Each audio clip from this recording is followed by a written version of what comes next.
What's cool is a lot of the players that you see on the stage when we talked about players, whether you're talking about Knights, Cintanegra, Chosen Squad, Alter, right?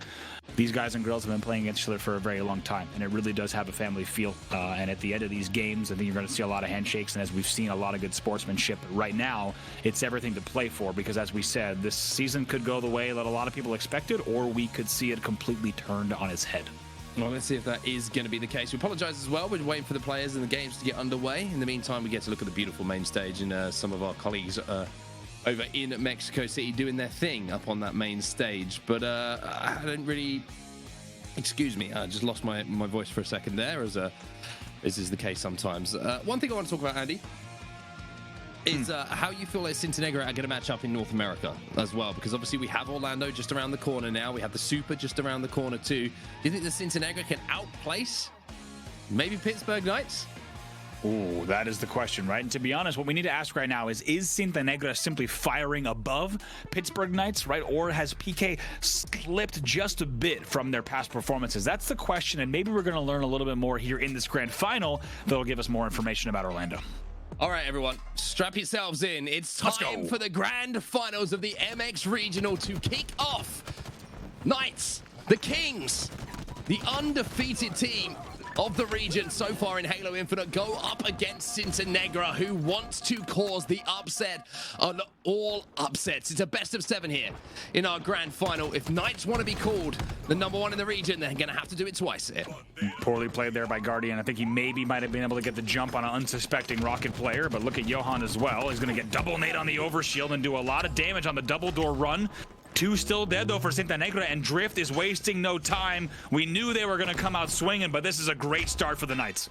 This is a perfect start from the Knights. He's got a little support in the base as well. This is going to be the first flag on the board in under 60 seconds. In fact, it was about 50. That is the start that Knights would have dreamed of. All of the thoughts of that first series now put to the back of their mind, and they're just thinking about winning this thing. Undoubtedly one of the fastest flag captures in a grand finals history. In Halo Infinite, like you said, just about 50 seconds or so for a flag on the board. They wasted absolutely no time. Atzo with a huge start, 4-2 off of the opening. 4-2 off of the start as well, but now Cintanegra is starting to be a little bit more aggressive. Bullet tries to slide in to finish off the kills, but well played defensively here by Knights. Pelu now moving through mid-map, as he's going to have a lot of space to do so. Dynamo grenades as well, always good for clearing out these spawns, and anyone who's moving from those thruster spawns is going to be ticking, and those shields are going to be dripping. Talked about just how ticked the Pittsburgh Knights might be after the results that they saw, and they are really applying the pressure here, and continued pressure. 3 dead again for Cintanegra, and we're also getting word from production that the Knights chants are also starting off with that flag cap. I think people want their money's worth. They want to see 2 series tonight. Don't blame them either. If I'm there, I want to see as much Halo as possible, and I'm telling you that from home, where I want to see as much Halo as possible, so I only can imagine what that energy is like at the moment. Johan picks up 2. This guy is absolutely nuts. The way that he just flicks that battle rifle onto the heads to get that final connection is... There's not too many players in the world that can do that. Johan the Brohan. Where did that overshield go? There it is. Oh boy, it's going to be a Cintanegra overshield. Magico is your man in the courtyard. He's going to fly right in and pick up even more kills. 2 dead again. They find the last 2 in tree. It's a big green gun, but he stays alive. This should be a flag pull, but what a plasma pistol from the Knights. Still 4 dead. Let's see if off of that Atzo and Tapping, who have already spawned, can make anything happen. Well, the good thing about that overshield play was it did the damage required. They got the kills, they've got that flag moving. Now it's about where are those respawns. 2 have already fallen. So Bullet decides, oh, I've got the room to move forward with this flag. He gets it through the double doors, which a lot of the time is as good as home. 2 deads here for Knights. The last 2 coming off respawn as well. We're tied up at 1-1. A nice little drop and shoot, wait and bait from Bullet. They drop that flag bottom middle, and they are cool, calm, and collected to let that flag come back home. As you say, they pick up 3 kills as they escorted the flag. And just like that, Cintanegra 1-1. They also get the rockets off of that damage as well. So 1 overshield was all that was required for them to get that first flag on the board. How's a power weapon going to change the course of this game? Well, at the moment, Bullet's just going to hit shots and headshots that I certainly couldn't even dream of, as he manages to just rip that player off the staircase top rockets and hasn't even fired a rocket at this point. Beatdown will do. Another one. I mean, this guy is playing with his food at the moment. He's got 2 rockets. He's picked up 2 kills and he hasn't even fired them yet. Racha Asesina, beautiful killing spree. Let me tell you, that play where he's shooting up towards rockets on that crazy angle, that's where I take the rocket launcher out. I do not try to hit that headshot with the BR, but that's the reason that he's on stage here. Drift down low with the Bulldog, trying to maybe see what's going on with that rocket launcher, but now Drift going to get pegged back as well. Well, gets a double. 2, and that's going to be 3 as well as Magico. Perfect switch to pick that up. That final kill, and that's going to mean the overshield is going to go to the Cintanegra as well, with still 3 players in the death screen. Even though Knights got out to the hottest start you can imagine with that flag capping under 50 seconds. Now they're under pressure once more. A couple of dynamos, that's going to get the kill, maybe even a triple as that player thrusts forward, but it's the spike grenade, it's a zoom in, it's a little bit of a mess. No! Guardian, oh dear me, that could have been something a little bit better for Cintanegra. Yeah, he had a lot of ideas there, and to be honest, they were pretty close to working. I don't hate the way he played it. It didn't work out with the spike grenade, and in the end, he will lose that 1v2 from the courtyard, and you have to think just a few moments difference there on the double door, double back, as well as the spike grenade. Maybe that ended differently, but that will reset the map just a bit. Now back on board with Atzo here. He's 11-9. Yeah, I think Dan said it yesterday. There's a few moments where you have the spike grenade and you think you've got a frag and you try and bounce it and it just sticks in front of you and you're like, I wish that was a frag grenade. A lot of the time you will say, I wish that was a spike grenade because of the amount of damage those damn things do. But let's see if he can come back from that now as we jump back onto the POV of Guardian. He's got the grapple. This time it's a little bit short, and because of that, he's going to get cut down by Drift. Yeah, interesting there. If he got to bridge, might have been different because he could have gotten away to the bar. 2 dead as Pelu's running this, and he's going to go straight down bottom. It'll still no damage, but he gets half shielded. 2 dynamos in hand as he enters the double door. This man is fearless. Does not have a grapple, but should be able to just dynamo the return. Dynamos it, and you can hear the ticks as well on Cintanegra, and now 4 dead. Tapping buttons was there alongside the dynamo just to clean up the final pieces. Now Pelu's going to be body blocking all of the respawners that are trying to get through that house, and now it's just going to be tapping B, tapping the flag onto the stand. It's 2-1, and Knights have come back into this one. It was tied up at 1-1. Now they have the lead. Tapping La Bandera. Nice job there. He'll bring the flag in. 2-1.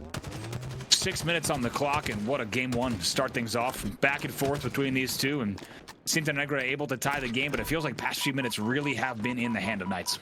Yeah, they certainly have. And a little misplay is the difference between the teams. You got to go back to that moment where the overshielded player was running in, picked up a couple of kills, and unfortunately just the play didn't come together for him to clean up the final 2. If that happens, that flag is moving, and maybe we're talking about Cintanegra having a lead. Instead, it's the decision making in that last moment from Pelu running that flag to wrap back around, use those dynamos, and now we find ourselves in a position where it's the other way round, and Knights have that lead as Magico now is trying to pressure a few of these players here for Cintanegra, pushing Knights back inside of their base. Oh, rocket comes in from Johan. Looks like it was a little bit too deep. Second one's going to connect, so he will take down Drift. What a death nade from Drift as he ekes that out to trade with the rockets, and Drift's got to be feeling good about that trade, but you pointed out perfectly, Mark, that run from Pelu, and the second he got those dynamos, I think everyone knew that he was going to just bait the flag at double doors, and there might be no better place to throw some dynamos because those things will just bounce and clank and zap around and do so much damage. Played it perfectly in the end, and they'll be up 2-1. 2 dead here. They've got an opportunity to move this flag. It's a little bit of a shaky setup, but if they can get that player dealt with in the bar, they're going to create quite some space here. So flag's going to be tossed out. It looks like Magico did pick up that kill. Tapping buttons is going to be hit by the dynamos. There's a spike grenade down, but the beatdown might be enough as now the last player alive is going to be Drift. Johan is desperately trying to find where he is. He says, you know what? You get your shields back because I'm going to run this flag. I'm going to beat you through those double doors, and even with the damage coming in from the frag grenades, the friends are there to help him along the way, and this should be the tying flag in the game as Magico puts it home. Very nice teamwork there on the flag drops there as they're going to just make sure that the fully shielded player is the one that brings that in. Pelu was the last player alive. He got really good nades on the double doors. It was not enough. Johan with a heads-up play to drop the flag for a fully shielded Magico. And that will now be tied 2-2. 4 minutes left in the game. Oh, Pelu, you got to be careful because there was a triple kill on the menu there, but unfortunately it wasn't to be. Nasty Bullet is the first one off spawn as well, trying to play some defense as Tapping Buttons is going to be looking to re-rotate and re-wrap through the double doors. He's got that Bulldog as well, so anyone who's going to be sneaking in those corners, they're going to be dealt with. Here's the question, where did that overshield go? That should have been there. It is. Finally, Pelu has it, and Johan was trying to turn and burn with the AR. Oh, he's actually got the AR melt combo. He's a specialist right now. Here he comes. Oh, perfect use of eating the green gun there, the teammate. That's going to be a Drift. He says, I will take this green gun for you. You continue on. I'll be back on the respawn. Still, though, it's good defense. Flag run continues, though. Look at Pelu, the flag run master. He might do the same exact run. Oh, it doesn't quite get through, and it's Guardian this time with a big double kill. Johan putting pressure onto Drift as well, and that's going to be 3 dead, maybe even 4, as tapping buttons will be taken down as well. So the return should come in. There is one more player to deal with here, which is going to be Atzo on the pillars. He's dealt with by Guardian, and Guardian in that play, vital kills. He now sits at 15 and 12 for his team, and looking across the slaves at the moment, it actually seems like a lot of the slaves are going to the side of Cintanegra. It's just the efficiency of Knights that's been the difference. Yeah, it really has. And interesting stuff there. Knights trying to get a little scrappy with that run. They try to continue that, even though they really didn't have the control that we're used to them seeing. In the end, it did not pay off. One rocket for Magico. Second one will not connect, but he's happy to swap it out for a Bulldog. He's going to have to be careful here because a couple of teammates have fallen. However, he's just going to say, oh, don't worry about it. I'll even up the numbers myself. And now he's got Pelu to deal with. And there you go. He just picks up a double muerte. And that's going to be an opportunity for them to slow down this flag moving. Drift is sliding across, though. And you can see, I think that Magico just about managed to catch the top of his visor as he slid through there. As that overshield is going to be coming up in just a few seconds. Oh, boy. Great position on the pillars. He's going to get a free kill on Atzo. Let's see if he can get the second one as well. Ooh, Pelu, that's the second time we've seen Pelu from bottom middle clutching up on those shots. That's a great win. Little wins like that are going to be huge as you think about inching across this map and getting more control. Waiting for those dynamos now, Pelu, as well. If you can get them at the same time as that overshield, this is a free push for Knights onto the Cintanegra base. A couple of trades coming through, but it's going to be last alive, though, and he needs to extend his life for as long as possible. But Pelu isn't missing at the moment. Every single time we see him in one of those 1v1 or 2v1 scenarios, somehow he's picking up the kill he needs to. That was 4 dead. Look at this. All 3 players have double back on rockets. I think Bullet is already going pillars or bottom mid. This team fight will determine this game. And in 1:30 left in this game, and it's going to be Cintanegra who gets 3 kills. That is massive. It's a brave decision to send 3 players that way. If there's a spike grenade or if there's a rocket that was waiting in that situation, that could have been absolutely disastrous. But this time, it works out. One of those decisions, Andy, we sometimes say, as long as you're doing something together and you all commit to it, a lot of the time it works. Speaking of 3 dead off the back of this, not only do they get the defense, they almost got the pull, but look at Drift. Oh, getting sneaky there. He does a lot of damage. Johan has to continue the run. He cannot wait, but he needs to wait right now for the rocket damage. He's going to hit the slide. Perfectly timed. He'll get through with full shields as well. They could win the game right here. This could be the game. 50 seconds left. Lovely use of the thrust again, and even Pelu bot middle, which has been his home ground. That's where he's won every single fight. Cannot do it this time. Johan with the thrust, with the coolness. Wow. With the ice, is going to run this one home, and with 30 seconds left, Cintanegra go up by 1 flag. What a play call from Cintanegra. Like you said, Knights was not expecting 3 players to double back on the Rockets. Off of that play call, they will clear out their base, push across, a perfect run across, and now they're only 19 seconds away from winning the game. Just got to be careful here. Just got to be careful, though. It's time for maybe one more push. There might be one player in position to get a flag off of that stand. Drift is trying to be that player. He's trying to fly forward, but his teammates are falling around him. 3 players fall here for Knights, and with Johan staring at that flag, saying, "You shall not pull," it's going to be Cintanegra who take home your first game. Wow, Cintanegra in the end, and we're used to seeing them maybe fumble the end of the game just a bit because Knights is known for their late game rallies, but it's Guardian, Johan, Nasty Bullet, and Magico will close out that first game 3-2 with an unbelievable push. We said that team fight would win the game. We knew that was the case. This place has got to be electric. We're hearing a Cintanegra chant in the crowd, and they're so happy about that game number 1, and somehow now only 3 games away from taking the grand finals. And the crazy thing is now, as strange as it sounds, I think this is where the Cintanegra fans and the Cintanegra players start to believe they can really win this, Andy, because it's great to win one series against Knights, right? To get over that hurdle, but to get up by 1 game when you know you've only got to win 1 series, that is a massive confidence boost for them. Looking across the stats here as well, you can see it's Nasty Bullet this time who is being the game changer, but I also want to give a lot of credit to Johan. There was big moments in that game, and there always seems to be big moments where he just pulls off something and pulls the rabbit out of the hat to create an opportunity for a flag, a kill, whatever it might be. He is always influencing this game. Definitely Guardian with 14 assists as well. That's absolutely huge. And shout out, of course, to the Mexican half of Cintanegra, Bullet, and Magico. I was kind of giving a lot of credit to the Colombian players, but Bullet and Magico putting me in my place, stepping up in a huge way with some big positive numbers in that game. Yeah, crazy to see again. The one player who seems to be a little bit off the boil in that particular game, tapping buttons, just not being able to find the stats that we usually associate with him. But what a close game it was, Andy. What a close game it was. And that decision that you talked about to 3-man wrap back and just try and get control of the base, it was a risky one, but it was a brave one that worked out. I mean, absolutely. As soon as we knew, as we talked about during the cast, that team fight was going to win the game, because you have Pittsburgh Knights way behind enemy lines. They've got 4 players on the flag, and as soon as you saw 3 players spawning rocks, you might think, oh, this is not looking good for Cintanegra. This might be a Knights flag.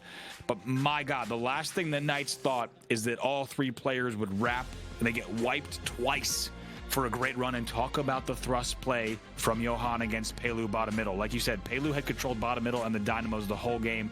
To continue that flag run the way that they did was absolutely huge, and they made that run look so good. That thing was textbook. I cannot wait to see the highlights, because that's a very well-earned game number 1 win.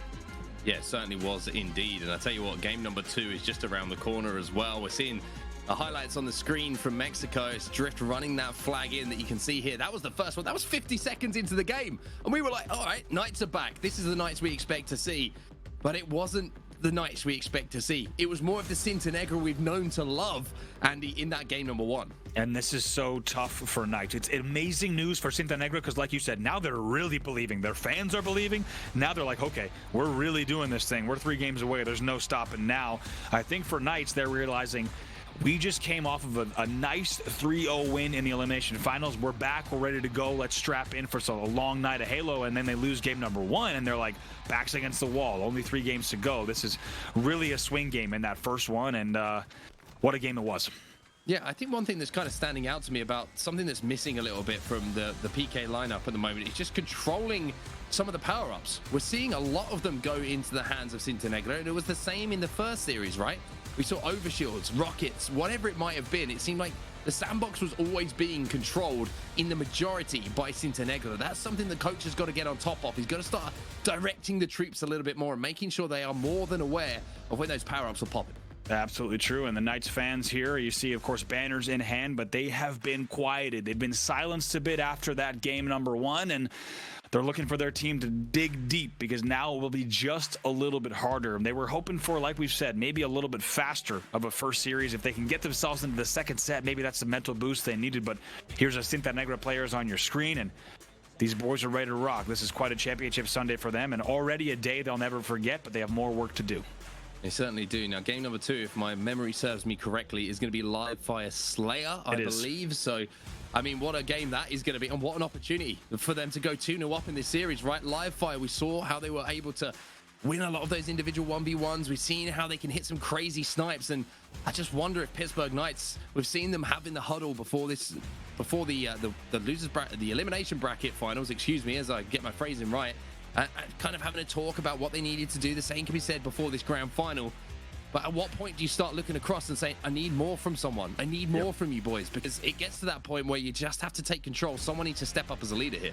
Interestingly, in the last 3 grand finals, Live Fire Slayer is the most played game type of the entire suite of Halo Infinite game types. As we take a look here at the series layout, this next game type you're about to see, I'll run you through the history of the last 3 months with these 2 teams in chronological order. If we go back to May, it was a 50-29 Pittsburgh Knights win, but that's really important because it was a Game 5 win. That was when they 3-2'd Cintanegra. It was a blowout win to win that grand final. They also played it the next week as well. It was 50-41 in favor of the Knights, so Cintanegra showing up a little bit better. And to be honest, the most recent was that 50-45 we talked about. So Cintanegra is slowly getting better and better at this game type. Now they're only losing it within 5. Have they done the work to maybe take game number 2 as well? What happens between Knights and Cintanegra first, and get the rest of the information fed back after we finish the event. But this is a massive opportunity here, Andy. Cintanegra could go up 2-0 in this best of 7 if they can steal, or maybe not even steal, I'm past that now, if they can take this game away from Knights. Oh, absolutely. This is going to be absolutely huge. And a man we need to see stepping up if you are a fan of the Knights. It's tapping buttons. This guy's a household name around the world after his performances in Halo 5, but has left a little bit to be desired in the finals so far. Looking for a big game number 2 from him. Atzo as well. They've got the heat wave, and They have control of bottom middle. They also have control of cuts, a vital place to really establish some kind of presence as that overshield's going to be coming up. But they've lost 2 players again, a couple coming off of respawn. There's a player trying to flank. Atzo is going to be that player, and he's actually going to pick up a double kill here. So the overshield is going to be picked up, you would imagine, here by Knights as they've established a 2-kill lead. Absolutely great start for the side of Knights as they find themselves. It was a little bit slower, but a 4 dead overall, and great work on the nest. They have the overshield still pushing bridge. That overshield player really wants to probably push up here to continue applying this pressure. Maybe a sandbag push there to continue clearing out the base. Yeah, Pelu did a great job just to stay alive. He knew help was coming, so he just had to buy the time for that help to arrive. And now you're seeing the score at 8-3. You're also seeing Pelu with a chance to hit a few snipes. And if there's one place to do it, it's in the grand finals. But he's not even going to get the chance. Maybe he is. Pelu with a nice body. Seeing Mira, no scope here for Pelu. He's going to pick up an extra one on the pipes and, on the cuts. Tries to lay down a shot towards the scoreboard, but going to reset for just a second, and you have to wonder, maybe this is a different Knights. Have they woken up here after losing 4 games straight? Let's not forget to Cintanegra in this tournament over the past few hours. Maybe a chance for them to bounce back. They're up by 5. Up by 5, but Cintanegra again getting a little bit closer. Johan again with an individual battle, and you know what? I'd be doing that right now because that's not an easy fight to win, and probably one he shouldn't.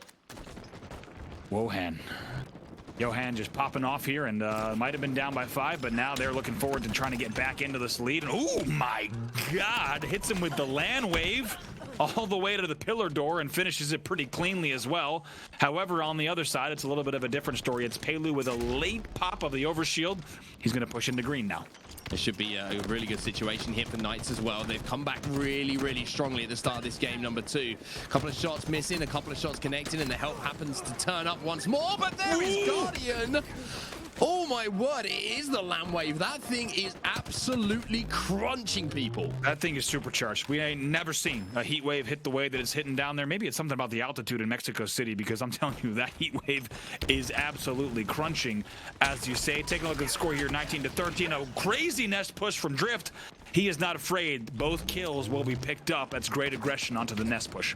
And even though we're seeing, like, it seems like Knights in the feed a lot of the time, and Cintanegra being caught off guard, this isn't the kind of score that you can't come back from, right? Nope. 23-14, it's a 9-kill advantage, but we've seen huge swings in Slayers on Infinite. If you can kind of stagger a few of these deaths, if you can stay alive and get a weapon and an overshield, you can get back into this. They certainly can. Not down by a ton, but Heatwave seems like the main star of this game.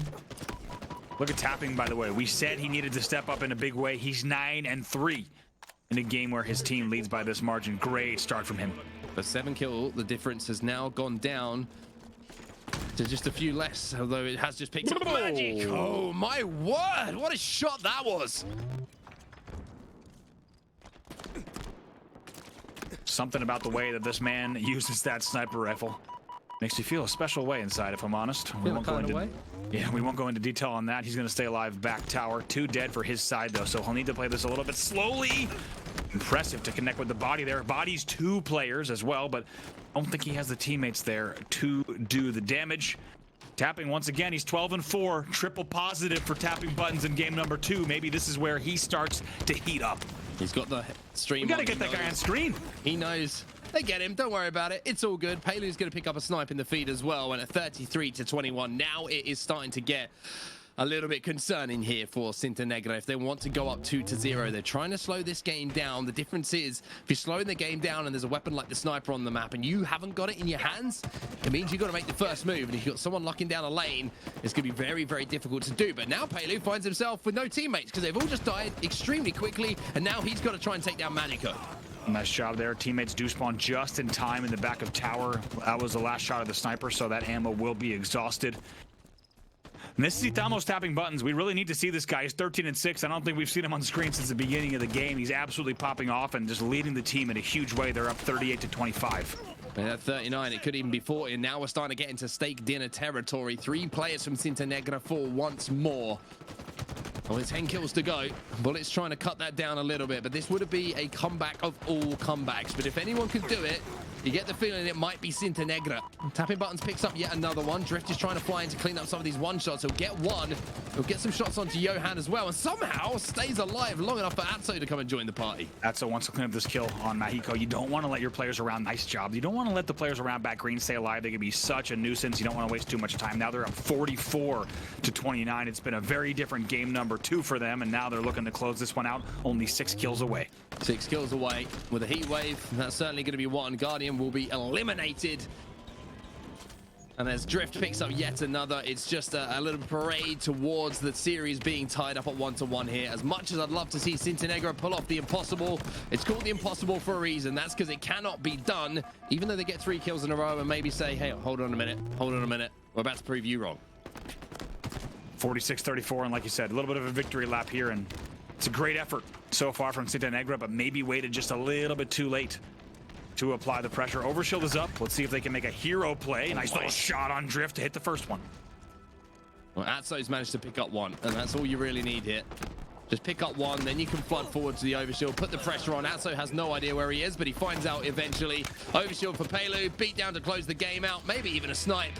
But it is going to be tied up at 1-1 this series now as Live Fire Slayer goes over to Pittsburgh Knights.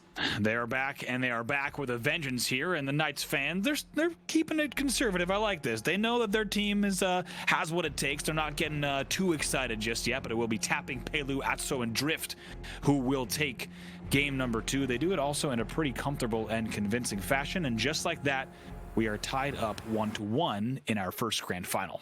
And they needed that, Knights. They needed that. Not just the win, but the way that it was done as well. It was a very, very dominant performance. 50-37 is a very, very strong scoreline. And also, it looked like the pressure was put back onto the shoulders of Cintanegra after that game, Andy. And now you have to wonder how important this game 3 is going to be, right? Because Cintanegra, having just taken a little bit of a beating, that's something we haven't seen them had to deal with so far in this tournament, even against Knights. So now that for the first time really in this tournament, they have to bounce back and show a little bit of fortitude.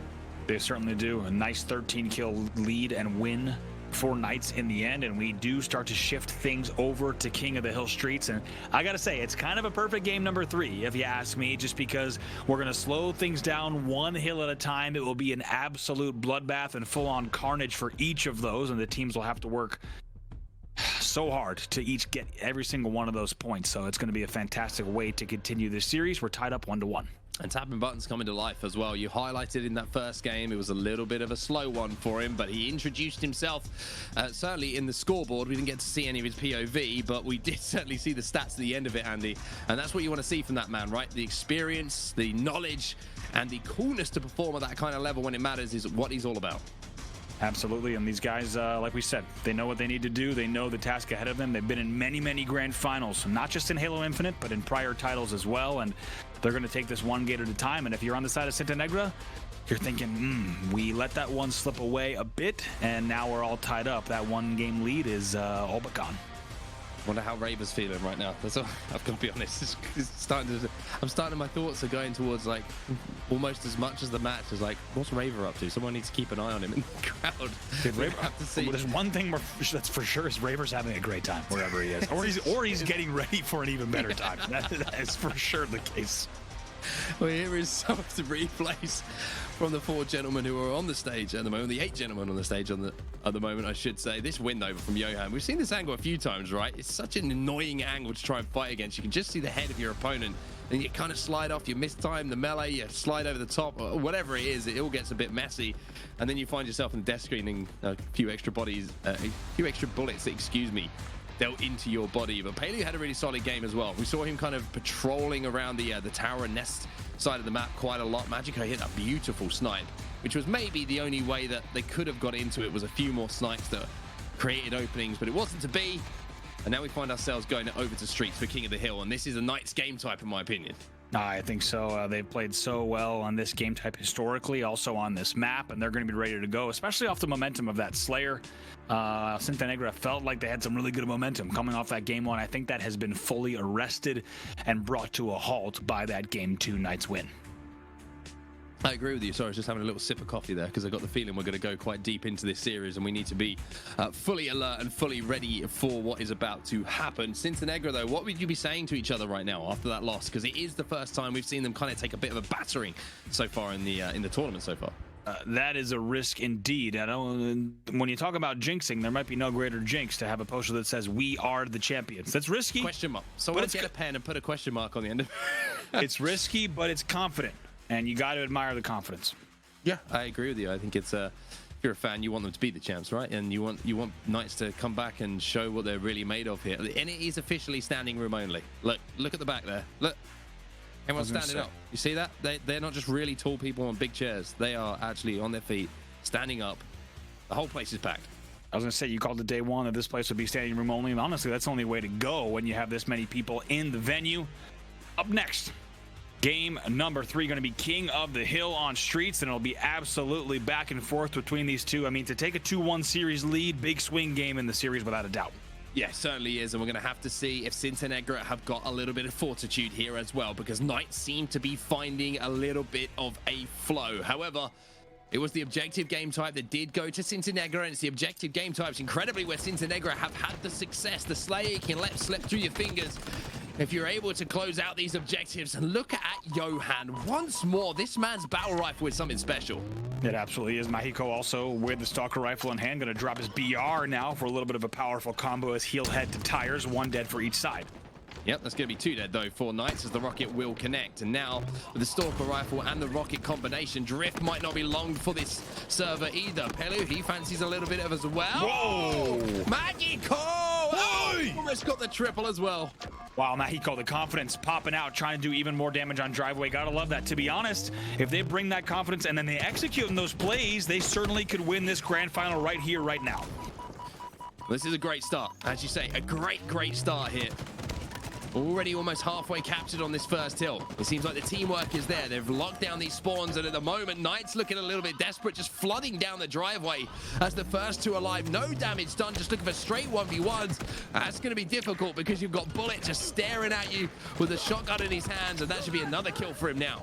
I tell you what, we talked about how Cintanegra wanted to start this, what they needed to do. This is exactamente the way that they wanted to start this game, without a doubt. It's exactly like we said. Play this, bait the hill, get as much time as you can on the board without overextending, and they're about 60 to 70% of the way done. 60 to 70% of the way done, but that isn't the whole job done.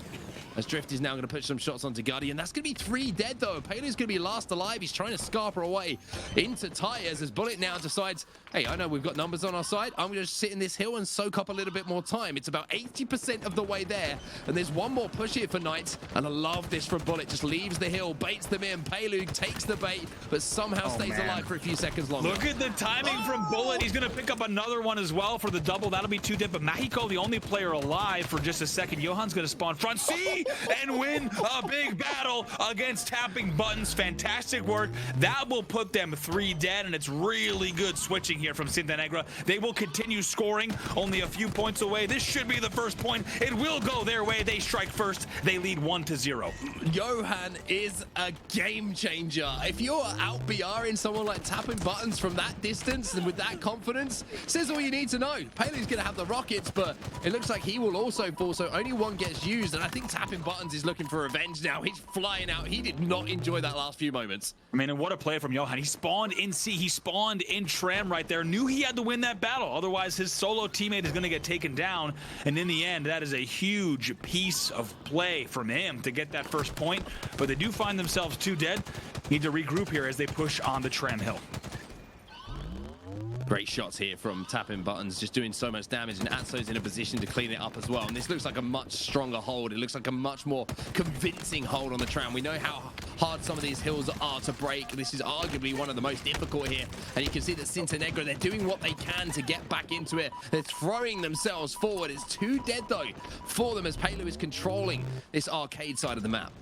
Let's see what Pelu can do here from the rail. This should be their point. Of course, they will get it.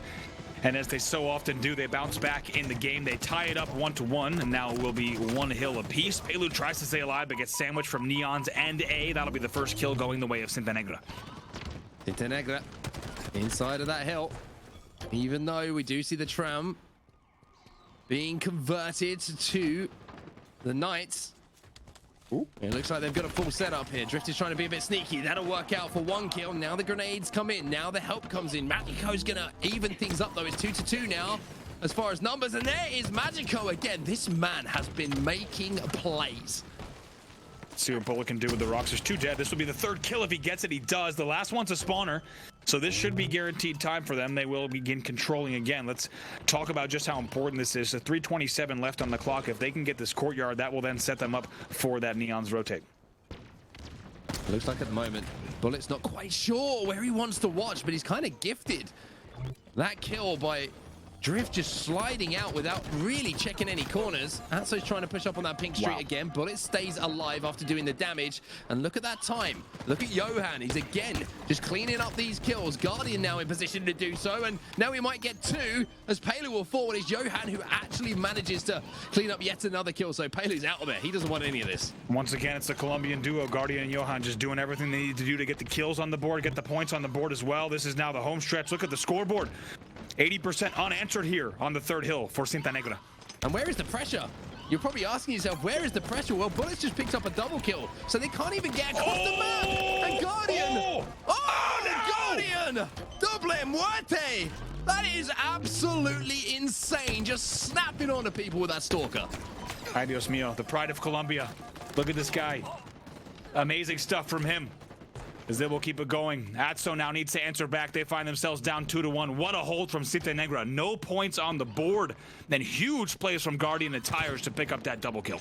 And we mentioned as well how you can transition so easily from that PD statue hill to this hill that you see right now. Unfortunately, Pelu is going to be here, but it does not matter. 3-4. The team challenged 3 players, I believe it was, just challenging down that pink street to get it locked down. And now Cintanegra have a huge opportunity, especially with Magico set up with this Stalker Rifle. Might need to drop that Stalker Rifle for some BR damage in a second, though. These grenades are coming in thick and heavy. Just needs to slow this down. He knows they have the hill, but he might be able to be sneaky here. But Atzo able to get the rockets as well. Yeah, uncontested as well. A little bit of a concern. Now Magico is going to eat one of them. There's a Bulldog. And oh no! I tell you what, you're not too bothered if you're a Cintanegra fan on how those rockets turned out, because the damage was done. Only 1 kill really kind of got into that kill feed and made the numbers how they were. But Pelu now on the flank is looking to make these players pay a little bit now. You can see that Knights have got finally control of this side of the map. The first time we've seen them do it. Such an important step to getting control of this hill is flipping those spawns and getting that PD spawn in your hands. That's a great play from Pelu there. He had to win that 1v2. He gets the first kill and shoves the second player all the way down to the bottom of Neons. He did everything he could, but now his team is pushing an odd man rush. It's not looking good. 3 dead for Knights yet again. This will be the 3rd point. 3rd point, and now the worrying thing here for Knights is the hill goes bottom middle. And that is a death trap here on Streets. If you are on Cintanegra, you know you've got 2 minutes 40 left. You know you could just play Slayer if you want, because at some point there is going to be a free option of a kill bottom middle. 3 still dead for Knights. They have 2 spawners at the back of Tram. Let's see what Pelu can do. He needs to be a hero over at the cafe, but he's getting all sorts of pinched here. Let's see if he can win this one. He does it again. To be honest, it's deja vu. He just did that in the same exact position to Guardian. Finally, he'll be taken down. 4 dead for Knights yet again. This could be a Cintanegra game very fast without even hitting the time limit. I think Johan just got told to get out of that hill as well. He dipped a toe in and then he went, ooh, it's a little bit chilly. I'm not up for that.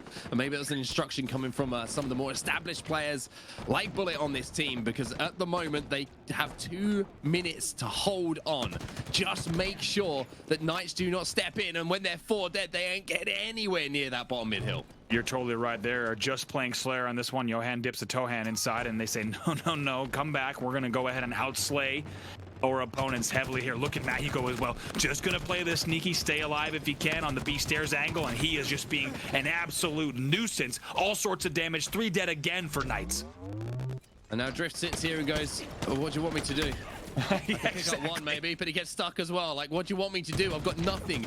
I've got no opportunities. I cannot go forward. I cannot survive. I'm just going to go into the death screen, and now you are going to see how these stats start to add up. And I'm looking across the stats at the moment, and there is Nasty Bullet with 22 kills and 10 deaths. The man is on a mission. Unbelievable. Plus 12 in this game. This is absolutely crazy. And one of the risks is trying to slaying out on this bottom middle hill. It's a great play call, but one of the risks is that you might expose your team for a point, for a fast point, if Knights can get the slaying numbers on the board. But to be honest, Cintanegra still applying really good pressure. I like the play call on this bottom middle hill. It's so hard to control, it's so hard to finish. Let the Slayer game play out. Cintanegra right now looking really good. About 69 seconds left on the clock. Nice. I mean, the thing about playing it like this as well is even if it takes them a long time and they get that point, there's barely any time on the clock for them to control the next one, so you can just slay them out and make sure they don't get that point on the board. Being up by 3-1 is kind of the essential part of this, and that's what Cintanegra did to give themselves the choice to play like they are at the moment. Magico with another kill in the kill feed, and now you can see Atzo. It looks like Knights don't really know how they want to try and approach this one. They want to try and get in the hill, of course, but it's such a difficult one to lock down. Look at that situation. Atzo has to double back, but he's weak from tires, and now it's just going to be Guardian gets a little bit of extra time, gets a thrust. He just wants to stay alive, and the time will continue to tick down. They just need to make sure this point does not go the way of Knights, but to be honest, even if it does, it would still be such a huge feat for Knights to have to come back into this game. 30 seconds left. Gonna be desperate plays, but Guardian's gonna be there to do exactly as his name would suggest. Johan last alive. He doesn't lose these. It's quite simple. Johan doesn't lose these. It's gonna be challenge, I imagine. He still didn't lose it. He just was forced to back down as the Rockets are coming up as well. But as you say, oh boy, Bullet's gonna get that kill. Rockets are in the hands of Pelu. He might pick up a double, but there's two players also swarming. They get the player out of the hill, and now you're gonna see it stop moving even more. 25 seconds left for them to hold on. They're going to just wait and bait here. Once again, they're not stepping in. Take a look at the timer. It's going to continue to tick down. Knights only need 1 or 2 seconds in the hill. If they're able to get it, that will send it to the next hill. They'll put another point on the board, but now 10 seconds left. 10 seconds left. If they get it, it has to be a perfect hold, and I don't see it happening with the way that Cintanegra have been hitting their shots, even though they've been doing so much damage, even though they've been trying so hard here. Knights, the double might be the end of things here. Drift is the last alive, but he only gets to watch the game disappear in front of him. He stands up and gives it some beans as well, because he knows now that Cintanegra have a real opportunity to step forward and call themselves a champ. And before the game was even over, we had the Cintanegra chat happening, and of course they're now popping off in the audience. You love that. Johan jumps up, celebrates with the crowd as the time ticks down. It's a great game number 3, King of the Hill on Streets. From the side of Cintanegra, they will go up 2-1, and now only 2 games away from stealing the throne of Latin America away from the Pittsburgh Knights. And I've got to be honest, none of us, absolutely none of us, if we're being honest, who are on the talent team, saw this one coming. We thought this was almost a shoo-in for Knights with the way they've been performing all year long, that this would be their crowning moment after a long wait to get back into the LAN environment. But there is a new challenger in town, and even though there's a long way to go here still in this series, Cintanegra look like a different beast who are hungry to pick up that trophy. 26-14 from Nasty Bullet. In that game, we kept an eye on his stats the whole game. He ends at positive 12. Huge numbers to put up against what has, until, as we said a few hours ago, been the best team in Latin America for quite some time. So now you can see a little bit of dejection on the faces of some of these players on Knights. Understandable as well. Not used to being in this position whatsoever. I mean, you know these guys a little bit better than I do, Andy. You've been to a few events where they've been there. We've watched them in North America. Who is going to be the voice for them to step up? It's a tough call, right? I think we just need the Atzo Drift duo to do the thing that they usually do and just absolutely go on a rampage around the map if you're on the side of Knights. And if they do that, they're going to pave the way. But man, Cintanegra has not made it easy for them whatsoever. 2-1, as you see, and we now set our sights. Get ready for Oddball on Recharge. Oddball on Recharge. Now, Recharge hasn't been good tonight as well. Cintanegra have had their number a little bit in the Slayers, and there is one still at the end of this series if it does go that far. But Oddball are a very different game type here, Andy. Knights have shown that they can play with some control, but Cintanegra have shown, I mean, at this point, I don't doubt that Cintanegra cannot achieve anything in Halo Infinite with the way they've been playing. I mean, it's been incredible the way that they played that game. And even on the first hill, I was really confident, right? The way that they played that damage, even the timing of Bullet. Was it beautiful or what? He's sitting in the hill as 3 players are pushing Caution and Tires, and he just tiptoes out before he's seen it all. He baits the first player through Arcade, gets the second kill in Music. I mean, they're just playing perfect timings here. We'll take a look at the highlights in just a second, because quite a game it was. Yeah, quite a game indeed. as we will indeed take a look at the highlights in just a few seconds time. But I think King of the Hill Streets, it's one of those games where it's won in those first three or four hills, right? Because if you can get that 3-1 lead, I feel like the game is done and dusted. Even if you're trying desperately hard to get that bottom middle hill, the amount of time that it takes, Andy, it's just almost impossible to save yourself enough time to even get back into that next hill and hold it down. Absolutely. This was a place for Magico, just not afraid, no fear, flies into a battle. And even though he's going up against some of the most legendary players in the region, he's played alongside them and with them for a very long time. He knows what he's challenging. And we saw a great game, too, from tapping buttons, but largely silence in game number 3 as well. Cintanegra, time after time, just felt like they were putting all the pieces of the puzzle together. Yeah, they certainly were indeed. And Atzo, even though he had some good plays and even though he was trying to drag his team back a few times, with some of those individual moments, it was just the control. That's the thing that's really standing out to me as well, is even though we're seeing these challenges, we're seeing these individual battles being won that I keep kind of talking about, there's also an element of control and there's an element of organized aggression. Every time you're seeing them challenge on a street, there's multiple players from Cintanegra, and that's so difficult to deal with if you have that kind of coordination as a team, because even if you get the first shot, you can't beat 2 players shooting at you quicker than you can kill both of them yourself, so it's just not going to happen. And Cintanegra, if they can keep this teamwork up and they can keep this momentum going and they can keep shaking that bottle, then maybe, just maybe, we might have a new king. I gotta say, I want whatever Johan's got in that bottle, because that thing is super powered, super charged. Leche? I don't think so. No? Oh, okay. Come on. Don't be shaking a water bottle of milk. Come on, that's strange. Oddball Recharge, your game at number 4 here in this best of 7. A huge opportunity for Cintanegra to go up 3-1 in the series and be 1 game away from being the title holder. Pittsburgh Knights desperately want this game to tie up the series 2-2.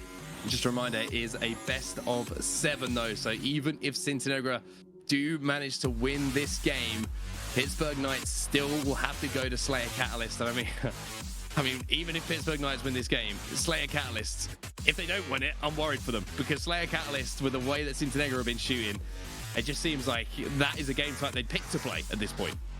Absolutely. Last time these two teams played Oddball Recharge was around early June, by the way. It was going to be a 200-134 win, a 2-0 win for the Pittsburgh Knights. We'll see if they can repeat it. If they do, we'll be tied up. If not, it's a very different scenario for Cintanegra. Let's see if they can stay hot and keep the momentum. What a moment this is, not just for the series, not just for the final, but for Latin American Halo. Knights down 2-1 in the series. Cintanegra closing in on one of the most historic wins that we would have seen across the globe in any region for quite some time. Is this the changes of the guard? That's the question, and what an abrupt change of the guard it would be. Knights not only undefeated in this tournament coming in, of course, here, but also largely undefeated in the entire year. Since Halo Infinite came out, these are your regional favorites by a long shot, and Pelu right there somehow gets a trade there with Magico, and they will drop out. But my God, what a Cinderella story for Cintanegra. What a run they've had. They find themselves 2 games away from taking the title and the throne as the kings of the Comunidad Latinoamericana. We'll see what they could do. A small lead for them early on in the first round. So Drift is trying to cut off this rotation that's happening as well. He's got a lot of responsibility on his shoulders. Magico is going to pick up 2 kills, and Nasty Bullet's going to be there as well. So now he has to think about playing the ball, and that's a difficult position to find yourself in. He does such a good job to get it off the map, but also loses that shock rifle. And looks like the shock rifle actually might have been caught before it fell off the map as well. So 7-1 is the score. Cintanegra with a slender lead, but also stopping Knights from really getting any kind of setup established there. That's a hero throw of the ball. Great job by Drift to identify he needed to get that ball off of the C-plat. Like you said, I think the shock rifle should still be in play somewhere. We'll keep an eye on that as well. Not a ton of points on the board, not surprising. These teams looking for a little bit more slaying control before they rack up some time. Well, Guardian is doing some damage onto players bottom tower. He knows that Drift is still there. He's still trying to finish off that kill, but turns the attention to the Oddball. And this is something that stood out to me, Andy, that we don't think we've given Cintanegra enough credit for. As soon as they get kills, they recognize now is the time to do the thing that wins you the game, whether that's Oddball, whether that's get in the hill, whether it's rotate to a stronghold. They are immediately on it. However, one thing they have missed out a little bit on here is, of course, that camo in the hands of Atzo. Yeah, let's see what Atzo can do. 3 dead. Magico's the only one alive. They should have guaranteed time here. They're going to find Magico as well on the 2-stack. He's ready for those spawns. These are big kills from Atzo. This is one of the players, like we said, Atzo and Drift. If they start to heat up to their normal status, they could easily steal this grand final back. Good time on the board. There's one kill. There's the repulsor. Johan in a 1v1, and Atzo will clamp down his battle rifle onto the head of the player to take him down. That's the first time we've seen Johan lose one of those fights in some time. I was going to say, Atzo absolutely just dunks on Johan there. A fantastic shot, even though he got repulsored all the way across. He's not done yet. Great damage on Nasty Bullet as well. And Nice starting to look like their normal form a bit more here, huh? Still 3 dead for Cintanegra.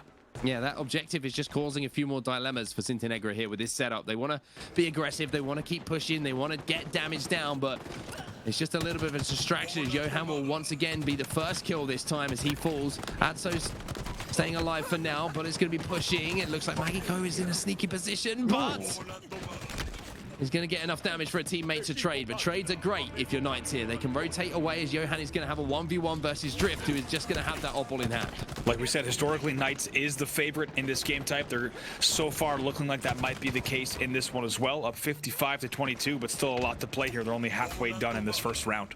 Tapping buttons last alive here. Trapped in tower. Drift is going to be spawning out towards blue as well. So this is an opportunity for a setup here at Elevator for Cintanegra. Let's see what they've got in store for this hold. One dead here, it's tapping. Drift knows he needs to wait just a little bit, get the right damage before he pushes in as well. Finds the first kill, that's going to be big. They find 2 on the push. They'll trade 2 for 1, and the push continues here on pipes. Drift just trying to see if he can spot someone out. He knows there's someone in the vicinity. He also knows the shock rifle's up. Bullet looks like he's got away with that camouflage. Look at that team fire coming in onto Drift as well. And look at the score. Knights, they did have a far, far more convincing lead just a few moments ago, but now they find themselves in not such a comfy position. Pelu is going to win a huge battle against Bullet, though, but then he had the camouflage, so now the power-up is a non-factor, and it looks like Knights have got that ball back to Elevator. Oh, nice little shot here from Drift as well onto top control. Second one does not connect, but it's enough damage to halt the push across control for Cintanegra. Gotta say, every time we go to Pelu's screen, or even if we watch it off screen, the man is not missing shots. The Colombian representation on this Knights roster, he has been delivering. We'll see if he and the squad can get back in this series. Drift is determined to challenge that kill and get that kill, but it wasn't to be. Bullet's now going to push in. That's 2 dead here for Knights. Make it 3. As the last player alive is going to be eliminated as well. And no play ball, Andy. No play ball is going to cost Knights here. Even though they're just a few moments away from taking round number 1, you are also seeing that Cintanegra have a chance here with this pipe setup. Yeah, here comes the throw tate from Bullet. Just going to drop it and get over to pipes as well, and going to make sure that any pressure that's coming in from Elevator or Gold will continue in accrued time. Like you said, no play balls. Definitely, oh boy, someone wants to join the party. That was going to be Drift, who decides to grapple in, and he was quite eager, quite anxious. Johan, last player alive. Look at the nades coming in from Johan, causing all sorts of trouble. Still no ball time. Is going to mean that the Knights have to delay a bit. Huge plays from Johan in the 1v2 from the back of Elevator. That's what this guy is capable of. He keeps delivering as the last player alive, time and time again. Bullet's going to be moving in on tapping buttons as well. Who is the last player alive here for Knights? He's trapped on those pillars. He's going to be taken down, and now there is an opportunity for ball time. And by the time I finish the sentence, the ball is back in the hands of Cintanegra. 2 dead for Knights. What can Bullet do here? They need to make sure that they're expanding. When they get ahead, get more ahead. Make sure you're pinching the spawns exactly where you want to. Bullet's just going to hold top gold. These next few kills are going to be big in determining where this round goes. 81-65. 81-65. Ball is down. 3 are down, though, as Pelu is now the last player alive. He'll be eliminated. That's 4 dead. And all of a sudden, what seemed like a guaranteed round here for Knights has turned on its head. 81 points is the target here for Cintanegra to get into the lead. That has just been overtaken. They go into a lead with 1 minute 20 on the clock. So much information there. The fact that he got that whirlpool angle onto Long Haul, saw those 2 players even put shots into them, that's going to be absolutely huge. Atzo's the first to get a kill, though. They will be traded out. That's big teamwork. Guardian needs to stay alive if he can. 2 dead for Cintanegra momentarily. This man advantage should slow things down for Knights. Should slow things down, but at the same time, that ball was played out to the front, and you can see that big play ball now forces Knights to overextend to try and do something to get that ball in their hands. They're gonna get it back to blue, but now the opportunity for the respawners to fight is coming. Guardian is trying to do what he can. A trade will happen. The ball is in the hands of Drift, but is he gonna be able to get around this corner? The ball is rolling agonizingly towards the edge. Can Bullet get there? Yes, he can. He grabs it and just needs 5 seconds. Oh my God, the ball not tossed out of the repulsor tunnel. That will be the first round going to Cintanegra. They're 1 round away from taking this game number 4. My God. What a comeback.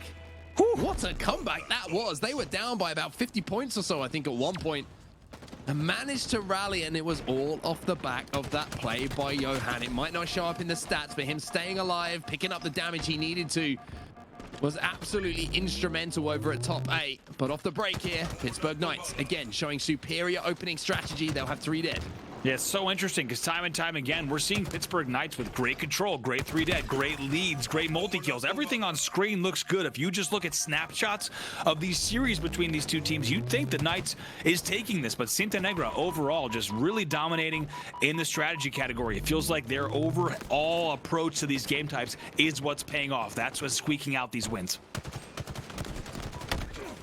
Gonna be 3 dead here for Knights momentarily. A player comes off the respawn to make it a little bit more different in the kill feed. Drift.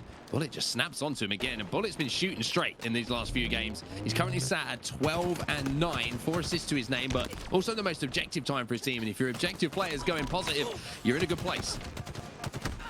What a game number 4 as well. Really, this one no exception. This entire series and really every match between these teams, not only for the past few months, but especially here at the Latin American finals here in Mexico City, have been fantastic. I tell you what, I'm having a great time. We thank you all for joining us here in this show. It's been a fantastic grand final, and we are not done yet. Many more games to play yet. Magico on your screen, trying to make the push here through Whirlpool and Pipes. Again, just snaps on. Hits the headshot. Now he's got 2 more players. He's got 4 more Royal 2 moment, but no, it's maybe not quite that kind of comparison, as unfortunately he'll grapple back into his own grenade. And Drift will pick up a kill with that shock rifle in the feed, though, which is going to give numbers back to Knights here. Cintanegra find themselves 3 dead, but who else but Johan to appear and maybe try and level that up. That's another good shirt. We're sending in Johan, which when you send in Johan, the man just does the damage that you need. Atzo on your screen, though, has something to say about that. That'll be 2 dead for Cintanegra momentarily. He tries to get another one, but it feels like Cintanegra has been on top of the kills that they have needed each time. However, Knights once again leading in this second round, now 27-0. It's a brave challenge. Drift with a couple of grenades just to slow down that push. Johan is in the death screen for now, so it's up to Magico, Guardian, and Bullet to try and get the kills that are required. Big challenge onto Drift as well, who's under all sorts of pressure, and the job that was assigned was perfect. And now Johan is back in the game. He's trying to get aggressive. Atzo taken down by him. First target eliminated, as now he's got 2 more challenging him in the Whirlpool. Oh, he gets another one as well. That'll be 2 dead again for Knights. Tapping's going to spawn all the way on C plat, which is going to give them some really nice angles here, but they get spotted out. That's a huge spot. I think it's coming in from the side of Guardian on the other one, just making sure that he sees those spawners that are coming into gold. Tapping buttons, 21 and 16 in this game. 27 points, though, is the real only stat that matters here in round number 2, and it's in the favor of Knights. It's a very slender lead, but it is a lead. And you've seen Drift again in the kill feed with that shock rifle. He is doing a lot of work, and it'd be good to see if we can catch some of it. I was going to say, we've also been talking about Tapping, how we expect excellence out of this guy. He actually drops the plasma pistol before he gets it off, maybe just a little fraction of a second on the weapon drop, a little bit too early on the animation, so he'll get taken down in the end. Look at this, Drift trying to do everything, and he'll find his teammates now down as well. That'll be 3 dead. Maybe a ball toss up to the bat ledge. The ball cannot be tossed just yet, but what I was going to say right before we saw that exchange was Tapping has certainly stepped up. We've been expecting big things of him. He's 22 and 17 in this game, but they need to make sure they close this one out. Movement here from Bullet, really, really impressive. Just denying lines of sight. Now he's in a position to help out his teammates as well. Getting shots onto the spawners as well. Atzo has no idea where he's being shot from, but only Bullet can answer that for him. As now he thinks about that oddball. Just to grab it up. We'll get it towards the bat ledge. Can get the throw in as well, and there's a little respawner to grab it. When you still got that shock rifle in the back of your hand and 2 more grapples, well, it could be a problem here for Knights. He certainly can. He was last game. He expects to do the same thing again. 17 and 13, by the way. Take a look at the deaths across everyone. Really, Drift is the only one that has similar deaths, and 17 and 14, everyone else with a much higher death count at this point in the game. 2 dead for the side of Cintanegra, and they're finding the 2 spawners in Whirlpool. Drift should have a little bit of a field day here. Ball has been rotated back to Longhorn Blue, so another setup for Knights. Cintanegra did bring it back, though, with that hold they had a few moments ago.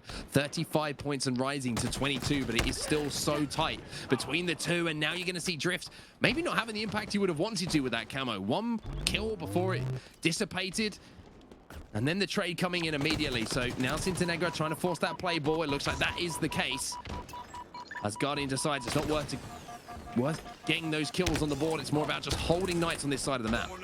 2 dead for both sides, and I couldn't agree more. It feels like a little bit of deja vu. 3 dead now for Cintanegra of the last round, right? It was right around here, 46-22, when we saw Cintanegra climb back into this game. Minute 10, though, left on the clock, so a little bit less time for them to play with here. Hey, they like making it difficult. They like making it entertaining, Cintanegra. They could give them 30 seconds, and I'd still be interested to see if they can do it.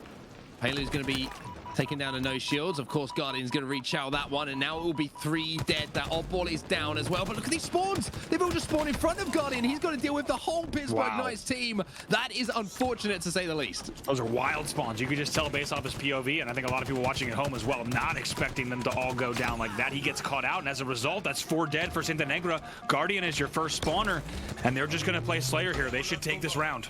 They're actually going to grab that Oddball and bring it back, which is a little bit of a risky play, but maybe just keeping it in close proximity where Cintanegra have to force their way in is a good idea. Maybe just throw it out bottom mid. Good decision, Drift. Now you've got the shock rifle. Now go and have some fun.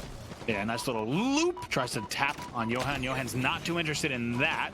1 dead. We'll see how these kills go. Not over just yet. There could be a hero hold coming in for Cintanegra, but they need the kills right now.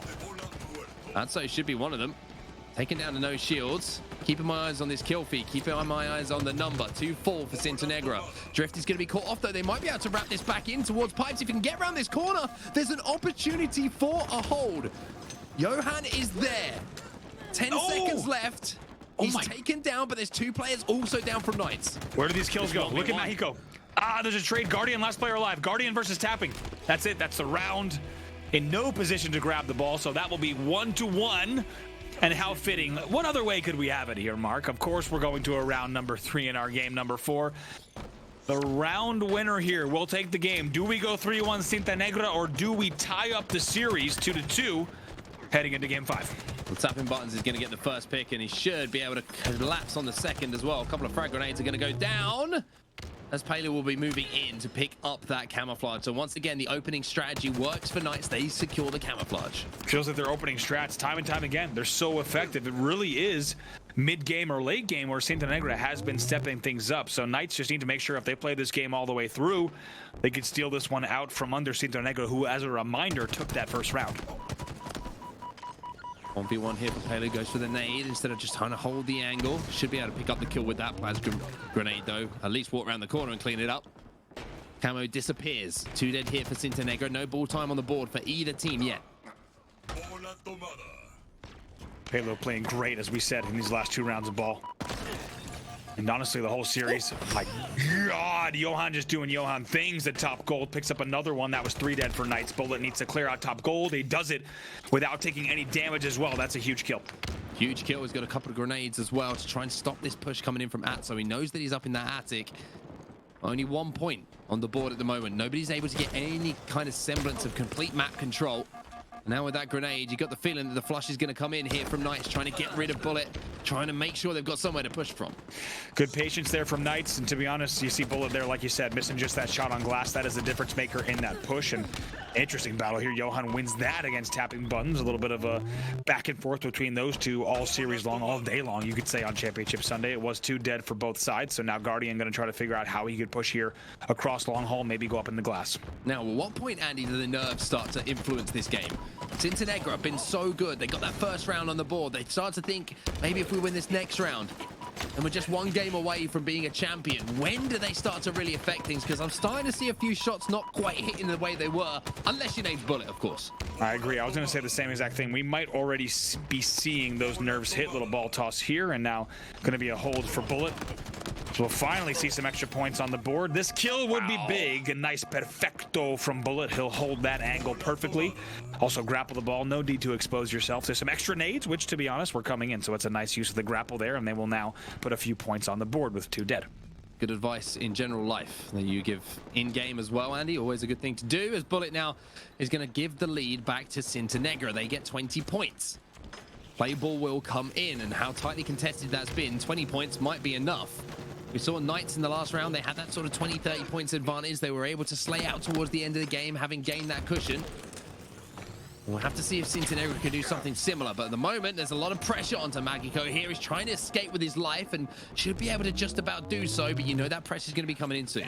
Nice shot from Magico, takes out the green gun. I was wondering when that thing was going to come out. Picks up the first one, not aware there's another one at gold, so it will be 2 dead. Johan, last player alive for Cintanegra. Again, the man does not lose battles when he's the last player alive. That's a big, big difference maker. Pelu still going to grab the ball, and he also kind of sneaks it around the corner or maybe through that wall. Not a bad job with the grapple, and that's you gotta do what you gotta do. I'm saying that is David Beckham-esque. That is a free kick. That is just bent round that corner. That was all it is. Outside of the boot, inside of the boot, a little bit of finesse on it. That's all was really required to get the Oddball back into pipes, but effective it was. However, at the moment you can see they're trying to rotate this ball, but they're all kind of trapped here, Knights. They have to be very, very careful of a few grenades and a push that comes in, because if they all die here, they might give a full setup to Cintanegra, but they seem to hold. Yeah, really impressed with Knights in this moment, and to be honest, in this entire game of ball.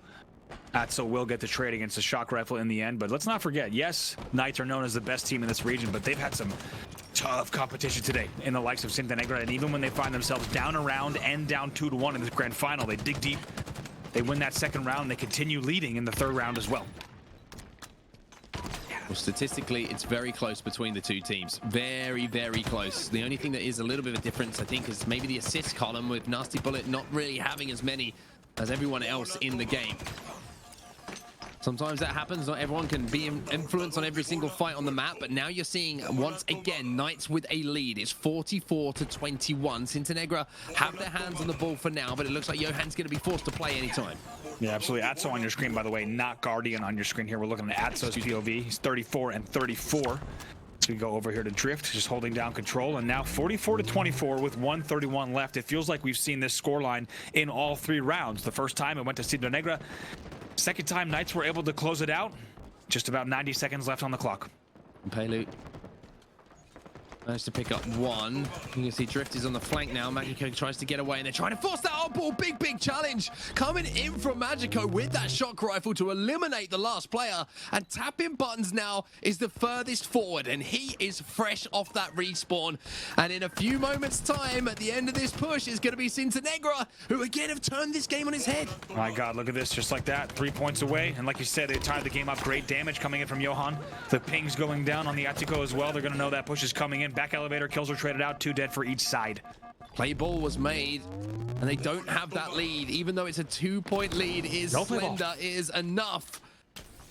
And now you're going to see with 60 seconds left, Magico's going to have to do something crazy again.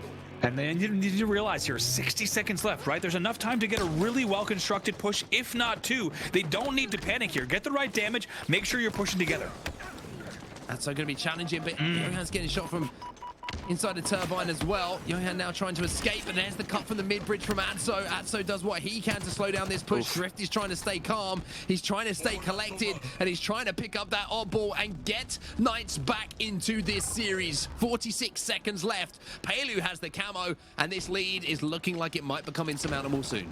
This is looking dangerous. I think Cintanegra, they did panic. I think they pushed a batteries push. Somehow Johan's behind enemy lines. He's picked up 2. He's 3 dead. This man's insane. I don't know how he does it. He just sees gaps that others don't, and he seems to hit shots. A ridiculous play again from Johan. He has the ball in his hands. Cintanegra needed to make a push. They had no other option. They make the push required, but on the rotate, Johan's been cut down. Also, what a rotate. This rotate was predicted. It was foreseen. It was told in the tails, and even though they thought they might get away with a control rotate, the Knights were ready for it, but still, the slaying of Cintanegra. Tapping buttons, last player alive. Traded out, 4 dead for Knights here on the home stretch. 18 seconds left, and they're down by 15. Down by 15. If they hold, then there's a chance. 2 players diving forward from Pittsburgh Knights. They know they have to get involved in this fight. They know they have to try and force a play ball. But also, you know that Cintanegra realize they have to get into a lead. It's tied up at 69 all. The ball gets reset. Oh my God. 12 seconds left on the clock. Everything to play for. 3 dead for Cintanegra. Last player in pipes. This should be a Knights win. It should be a Knights win. It should be a Knights win, but I've seen some crazier things happen. 2 players trapped in tower now. They might win the foot race here. Pelu's trying to do what he can. And now, unfortunately for Cintanegra, Knights clutch up in the final moment. Wow. So much to talk about at the end of that game. But we are tied up at 2-2 is where we find ourselves. Oh my God, Knights find a way. In the end, they force the play ball at back C. They also get the kills as the ball was reset, and they trap the last player in pipes. It rotates to Whirlpool, which in the end was a bit risky, but it worked out very well for them. It was a great play call. Look how narrow this was across the 3 rounds, 206 to 199. Let's look at some standout stats on the board. 38 and 30 from Drift. 38 and 30 from Drift. 40 kills on the board as well for Magico, but unfortunately the 40 deaths alongside it. But I mean, Andy, what an ending to that game. So much to talk about. The attempted rotation just cut off. And I think you're looking back at that game and thinking, even though holding elevator could be a little bit risky, right? Even though if we lose that first pick, we know we're going to not be able to win the game. We know how strong that hold can be. Surely you've got to back yourself. That was interesting. I mean, Johan, I want to see his POV desperately of how he got into back elevator to pick up that double kill, especially when Pelu had the camo. That is insane. And I agree, it was a pretty aggressive rotate through control into Hydro. Before we could even blink, the ball had already been rotated, and you wonder if they just either faked the rotate and brought it back, or if they maybe just held elevator, like you said, maybe they would have found a better result in the end. Just a crazy sequence of events, and the Pittsburgh Knights, gotta give them credit, they tie the series 2-2. Wow, what a series this is. And now the pressure is firmly back on the shoulders of Cintanegra. I mean, we were wondering how they'd bounce back, and they did it pretty convincingly in the previous game. But now after losing that one in such a close fashion, this next game is absolutely huge, Andy. Oh, this is crazy. We're getting close to that bracket reset as well. This is the craziest thing about it. We can have a lot more Halo to play tonight. And that's what the 4 guys on your screen are looking for, a bracket reset so they can rightfully reclaim their throne. They did not expect to be knocked off it earlier today in the winners finals after an undefeated year of Halo Infinite. And now what's scarier and scarier about Knights is they look like business as usual, right? Not smile on their faces. They know exactly what they need to do. And now they find themselves 2-2. Well, I did notice as well, there seems to be a few more Pittsburgh Knights signs appearing in the crowd, just a few rows back. There seems to be, they're getting back into the series, and the fans are starting to like take off the hoodie, and all of a sudden there's a Pittsburgh Knights jersey underneath it. Think of the word, sorry everybody, the jersey underneath it, and I think they're starting to believe a little bit more here. A few more smiles on the faces, a little bit more thoughts towards the kings of the region picking up that crown. But I mean, sheesh, I mean, what a series this is. You're even getting to see a Knights selfie live. You don't always get to see that on stream, as these fans are happy with what they've seen so far, and Johan's going to have to keep shaking the secret sauce, and then we'll see if he can dig deep in that game. Great performances once again from the entire side of Cintanegra. We don't want to count anything against them there. It was a fantastic 3 rounds of ball, but in the end, Pittsburgh Knights will outperform them to steal that game number 4. Tie the series up, and we go to a game number 5, Slayer on Catalyst. Slayer on Catalyst, the most unpredictable game type for one of the most unpredictable series that we've had so far. Andy Dudinsky, I mean, I don't really know how to kind of tee this one up any more than that, to be honest. We'll take a look at some of the replays from this last game, and every single round, Andy, every single round came down to the last few moments. It was insane. It was so much fun to watch. Also incredibly stressful, I will say. It was. I'm glad that we didn't have to be on the stage here. I'm glad we get to kick back, relax, and watch these games with all of you online, because there were some highlight reel moments, and it does feel, as the games go on, like Knights are looking stronger and more cohesive. Once again, if you might win that first round of ball, but you give them an inch in that round 2, they're going to come back and reverse sweep you in ball. And it feels like they're finding their normal form, Mark, and it feels like this team might be sending us to a second series. Yeah, you get that feeling, don't you? I don't know what it is. I'm sure everyone at home is thinking, yeah, this is going to a second best of 7, isn't it? I mean, I just got a text message as well that said this is going to a second best of 7, isn't it? And I said, yes, it is. You know, that kind of thing happens. But Johan, again, really good plays from him. But Bullet, for me, was really a standout player. Some of those individual battles he was winning. The battle rifle was looking crispy at times. But on the other side of things, Knights, I think it was kind of a game where everyone stepped up in those different moments, right? Tapping Buttons was there with that last escape with the Oddball in round number 2 to get them back into it. There was a few plays coming in from Atzo, which secured camouflages, which, as we know, absolutely vital in those close moments towards the end of the game. And Knights as a unit finally seem to be clicking together a bit more. Of the Mexico Regionals, Knights versus Cintanegra, we are tied 2-2 heading into the game tonight that Mark was just talking about. Slayer on Catalyst. Strongholds live fire will be guaranteed thereafter. However, if the game types are split, we will go to a deciding Game 7 on Slayer Recharge. And if we take a look at Slayer Catalyst, as I mentioned earlier, these two teams have not played this in a grand final over the past few months. However, Strongholds live fire we have seen on the board. That was a 250-183 win about a month ago for the Pittsburgh Knights. Might be something to look out for. But first and foremost, I got to focus on this upcoming Slayer. I wonder who's going to get control of that skewer as well, because that is a weapon which certainly is dangerous in a lot of these players' hands. And now it looks like the break is over. I certainly hope it is. I hope the players are refreshed and ready to get back into the action as we head into the game, which is going to put one of these teams ahead. The crazy thing is, Andy, if this one goes to Cintanegra, then maybe, just maybe, just maybe, they'll be thinking one more game. But for Knights, they've got to send it all the way. They've got to reset this bracket. They've got to send us to a second series. Guardian, what have you got for us? We're back live here for the MX Regional Finals. That is the question. We're looking for a full send, and that's what Cintanegra wants to do here. Some good damage off the opening, making sure to not get too cautious. Johan's actually going to hit a remote detonation to open things up. Another kill coming in as well from Magico. Well, 2-1, the opening here. Maybe an opening for that player to try and make a play on the overshield, but we'll never know, as it will actually be down bottom middle. Johan now is going to have the sword in his hand. Still the battle for the overshield here, Andy, and you can see both teams playing with a little bit of trepidation here. Yeah, certainly a little bit of hesitancy coming from both sides of the stage. 2 dead. Johan wants to fly right in and clean up this kill if he can on tapping. He loses him, though. Loses track of him.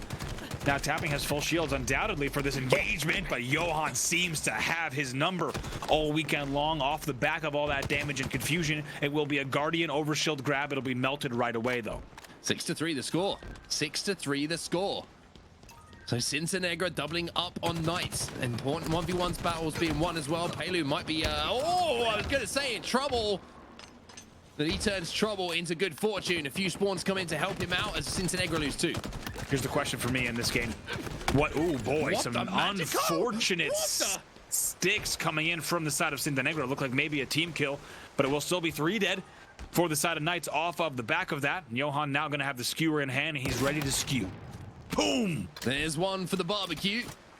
Tapping Buttons is going to be grilled and put inside some sort of soft bread in a few seconds' time. But I want to go back to talk about that play we just saw from Magico. I think he stuck Tapping Buttons. He managed to clean up another kill, and while he was dying on his way to the grave, he also managed to get that beat down. I'm pretty sure it was a triple kill, which has swung this game back into the favor of Cintanegra. Now Johan, with the skewer, has got the chance to hit a shot to give them numbers and give them the opportunity to push. I mean, huge play from Magico. He's on 6 kills when there's someone in the game on 0 and one another on 1. There's huge numbers from him to start this thing off, and another kill also will go Johan, but feels like every time on the other side, Atzo is your power-up man. He knows where to go. He knows where to be.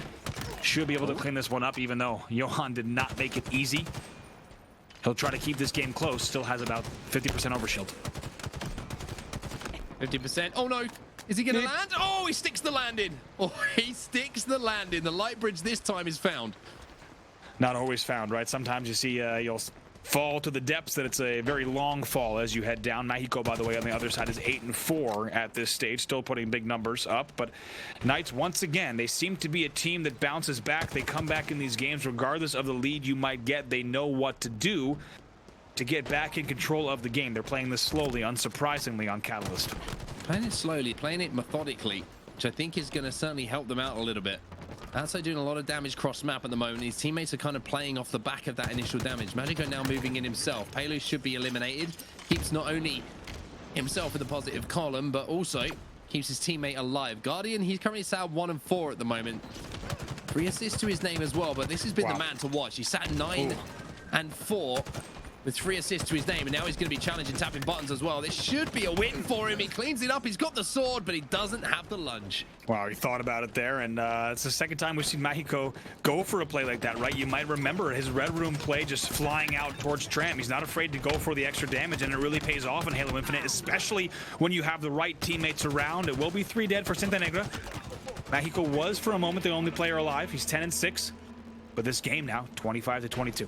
Always been that little cushion though for Cintanegra. Even though Knights have got it a little bit closer, they've made it a little bit more problematic for them.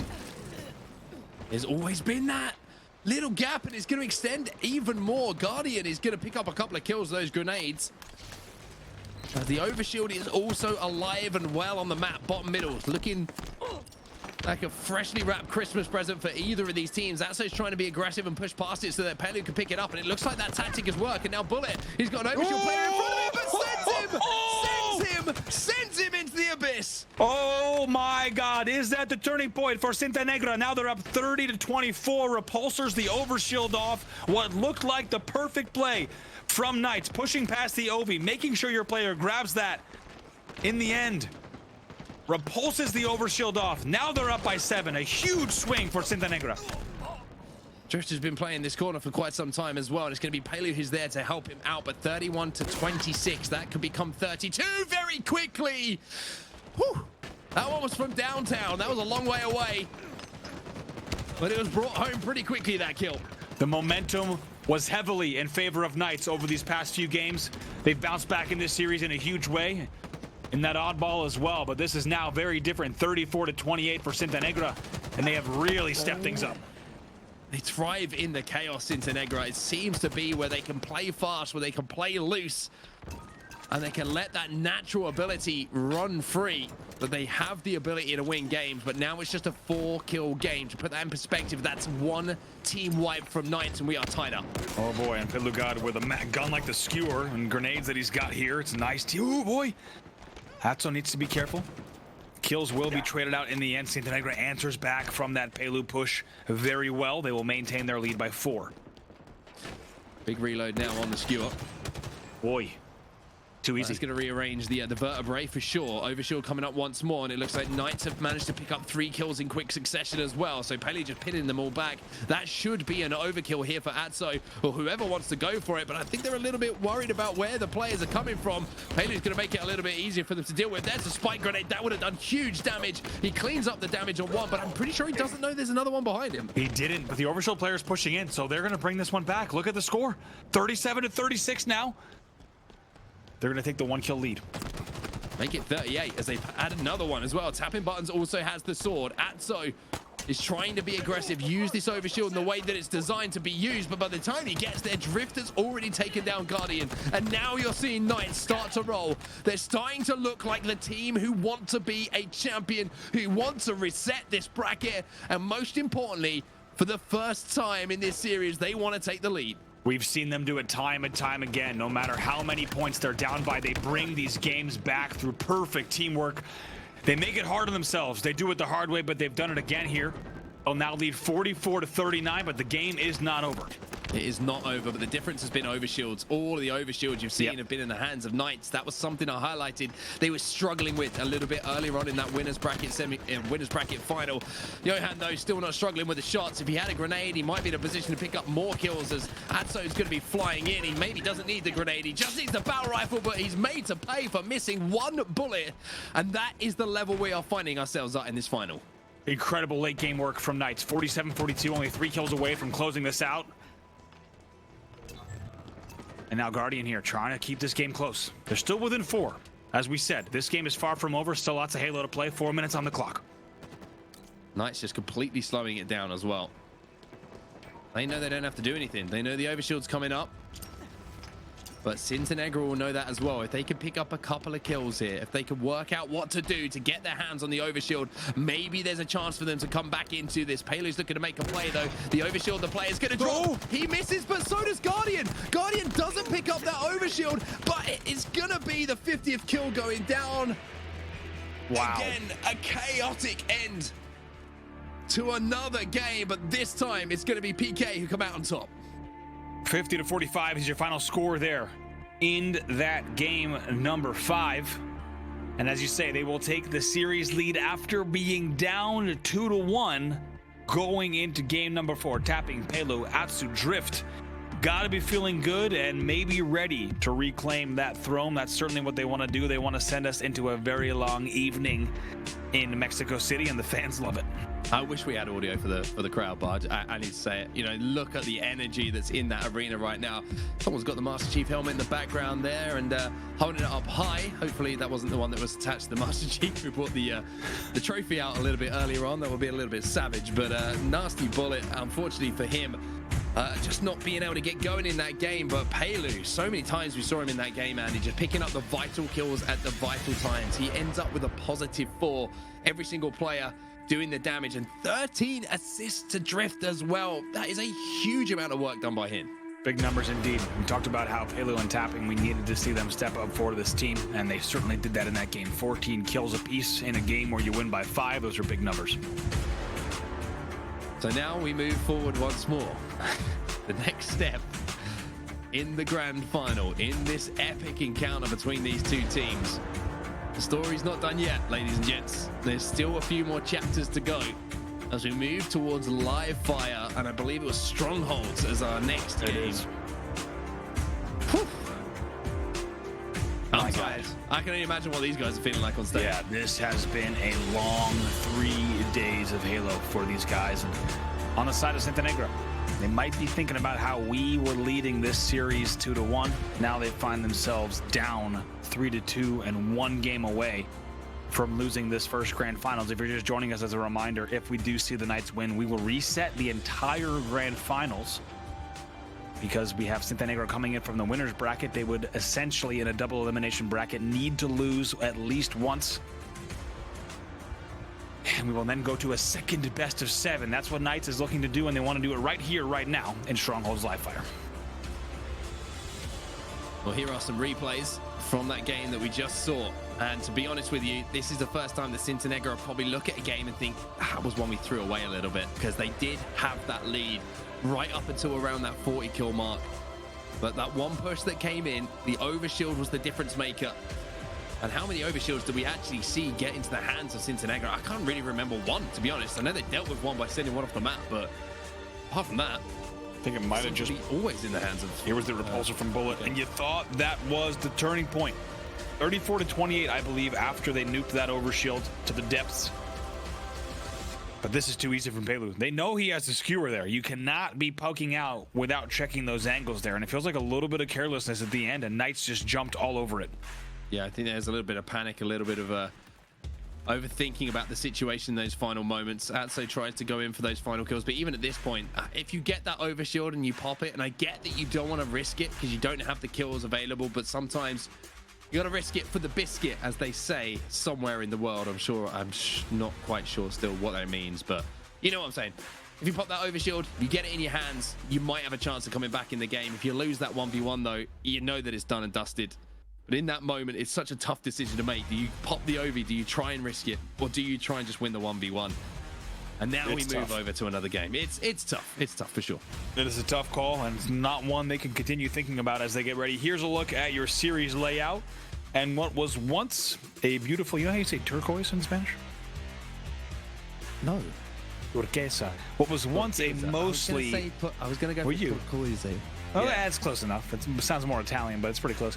What was once a very, very light baby blue board has become more and more black and gold as time has gone on. It is now a 3-2 lead for Knights. They will win back-to-back games to take the lead in the series, and they will now find themselves with an opportunity to reset the grand finals here on Strongholds Live Fire. I have a question for you, Andy Dadinsky, and people who are watching at home and in the arena in Mexico, which is quite simply, do Knights reset the bracket right now, or do Cintanegra send us to a Game 7? I'm hoping for the Game 7. Let's go Game 7. Okay. I'm not even going to tell you what I think. This is what I want. I want to go to a Game 7. I want this thing to go the distance. I think it would only be right. Here we are into game number 6 in your best of 7. Knights 1 game away from resetting the bracket. Sometimes we say this game is important, and it has an element of importance. This one is vital for both teams. It could not be more important. And Johan picks up a double off the rip, but he finds himself as the last alive. Knights have early scoring here with the AB hold. Keep in mind, Cintanegra, they've been flashy this event, right? They've been poking out. They've been jumping out for the extra kills. Let's see if they can bring that in this game as well. I don't want to see them change their play style. I just want to see them make sure that they're executing in this chaos. Like you said, take advantage of that.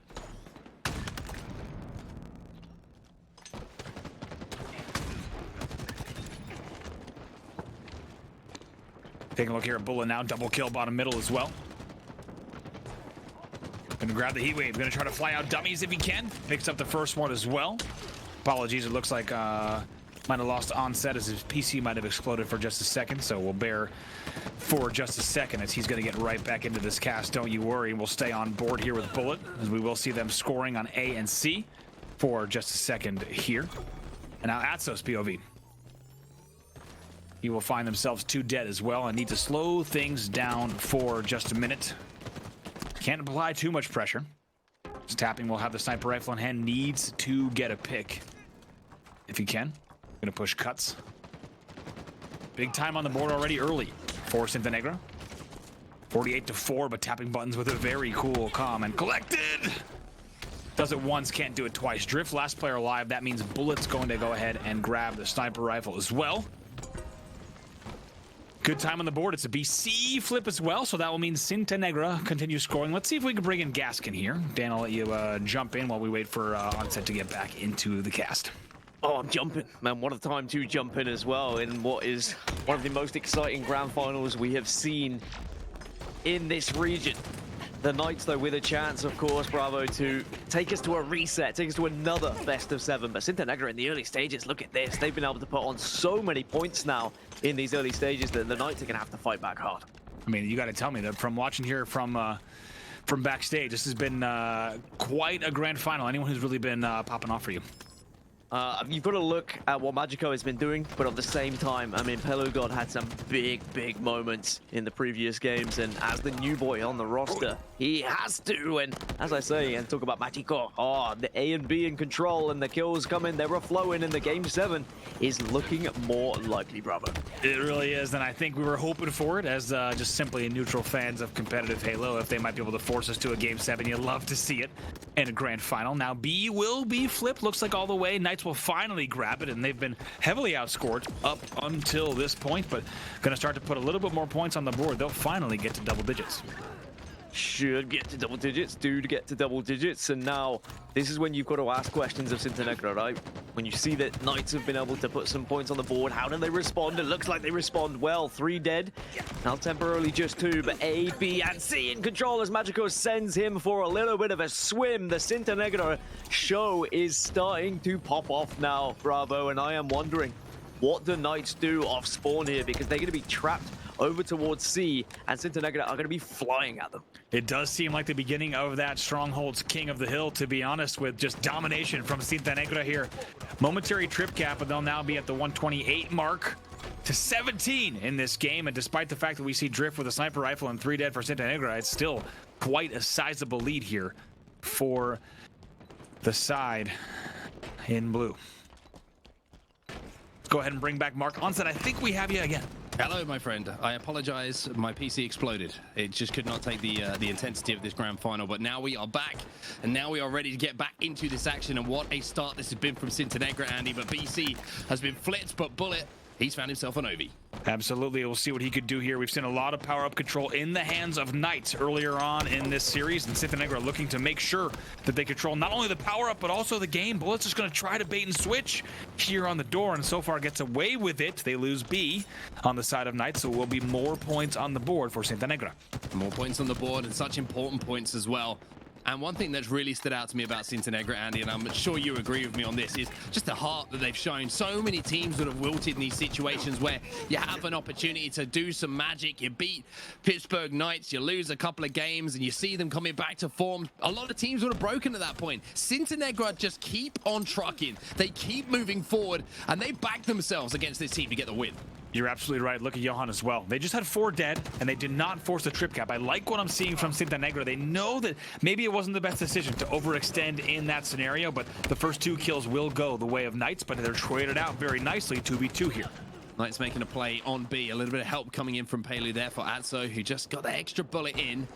Now you are going to see a little bit of a move, a little bit of a rotation, and we're going to see a little bit of a jump scare avoided there by Pelu as he uses that heat wave and the beatdown to deal with the play around the corner. Now there is a worrying moment here for Cintanegra. They have a huge lead. Fantastic, wonderful work up until this point. But now they're under a triple cap, and that is going to disappear incredibly quickly if they can't get control. Let's see, A should flip here. It does, so that's going to stop the bleeding for just a second, but more kills that are coming in for Cintanegra should allow them to maybe be able to push out of sandbags, but a lot of pressure coming in. Need to play this carefully, but I couldn't agree more. You have to wonder, is this the danger zone? Is this the comeback once again for Knights? At the moment, they're picking up kills, and that's important to do. Pick up the kills required to get yourself back into the map, get a little bit of control and stop the bleeding, and they did do that with a play over at A. And now they're trying to flip on to C. However, Atzo's there with the green gun, takes the overshield out of commission. Wins the fight as well and gets the reset, so they will cross that 100-point barrier, and now they're just around 60 from tying up this game.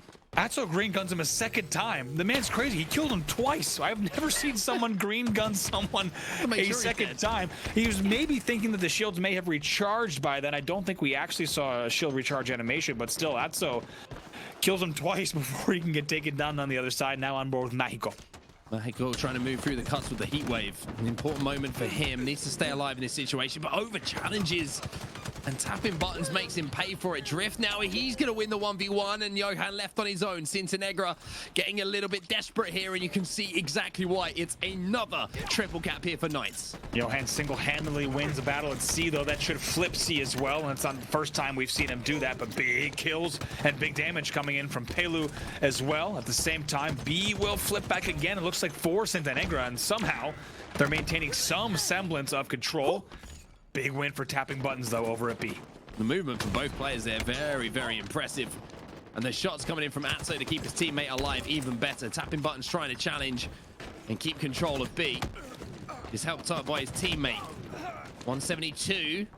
He's looking like a score that was almost too far away for Knights to even think about making the comeback from. But now they are within 10 points, Andy, and it's looking like they might be able to steal this lead away, but the play on B is going to be stopped as a challenge comes in from Drift. He needs to win this. Guardian wins it, but the reset was there, so the time was bought for Knights to re-engage in this fight. Yeah, let's see what Johan's able to do here. He knows there's going to be pressure coming in from the A side. Like you said, what was once a sizable lead here for Cintanegra is now just about a 10-point lead. They need to make sure they clutch out here. A moment's away from a strip cap, but C will start to flip. He should be able to have his number. Oh, that was the overshield. That was the overshield. That is massive. Take the overshield out of commission. Cause a ruckus over at C. Force 2 players back so that Cintanegra can start scoring again by flipping over B.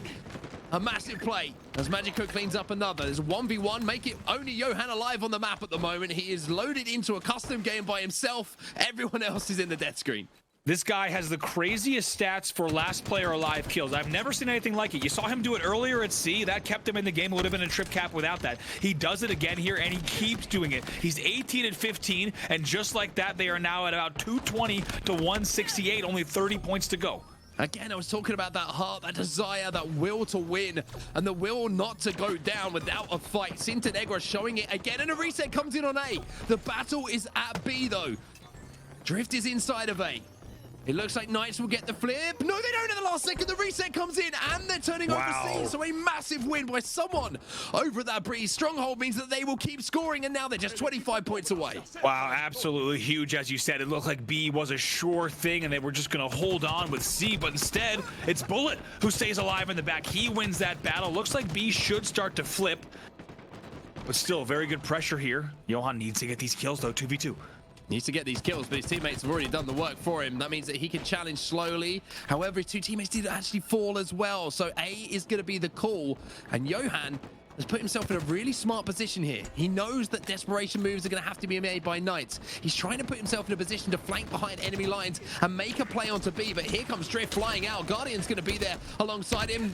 Johan will be dealt with, but Guardian's there as well. It's 2v2 on the map. It's craziness here around B as Knights look to desperately do something to get back in this game. Tapping his last player alive. He's all the way at dummies. He's all the way at cuts. There will be a BC hold. A is starting to flip as well. It's great rotations coming out of Cintanegra. Only 10 points to go. 10 points to go, and they will be lifting a trophy. And who would have said that? 4-2. Even getting to the finals was going to be an effort, but they're not quite there yet. But as they approach the finish line, they will get the job done. They win the game. And my word, they are getting so much respect from this community in the world right now, because Cintanegra, they are just here to show us I don't know what they're here to show us anymore, because they're just ridiculous. My God, they do it again. They dig deep. I don't know how, but they force a game 7. This is what we wanted to see. This could not go any other way between these two, and it feels like it is the only fitting finish to our grand finals #1. And I say that because we're one game and one potential result away from a grand finals #2. It will come down to a game 7 Slayer recharge. And how many times do we have to talk about it, Mark? The fact that these guys at the end of the game, somehow they find a way, and Johan, as the last player alive, time and time again keeps his team in this game. And we're getting word from production that there is a Uno Mas chant in the crowd, and to be fair, it could be coming from either side because these teams are tied 3-3 with one game to go. Absolutely insane. Absolutely insane. It's just a combination of insane and insanity, and also sums up exactly what is going on right now in between my ears. What a game, Andy. What a game. Just unbelievable to watch how they keep coming back. They will not go down. They will not go down without a fight. Unbelievable. Let's take a look at some of the stats in the end.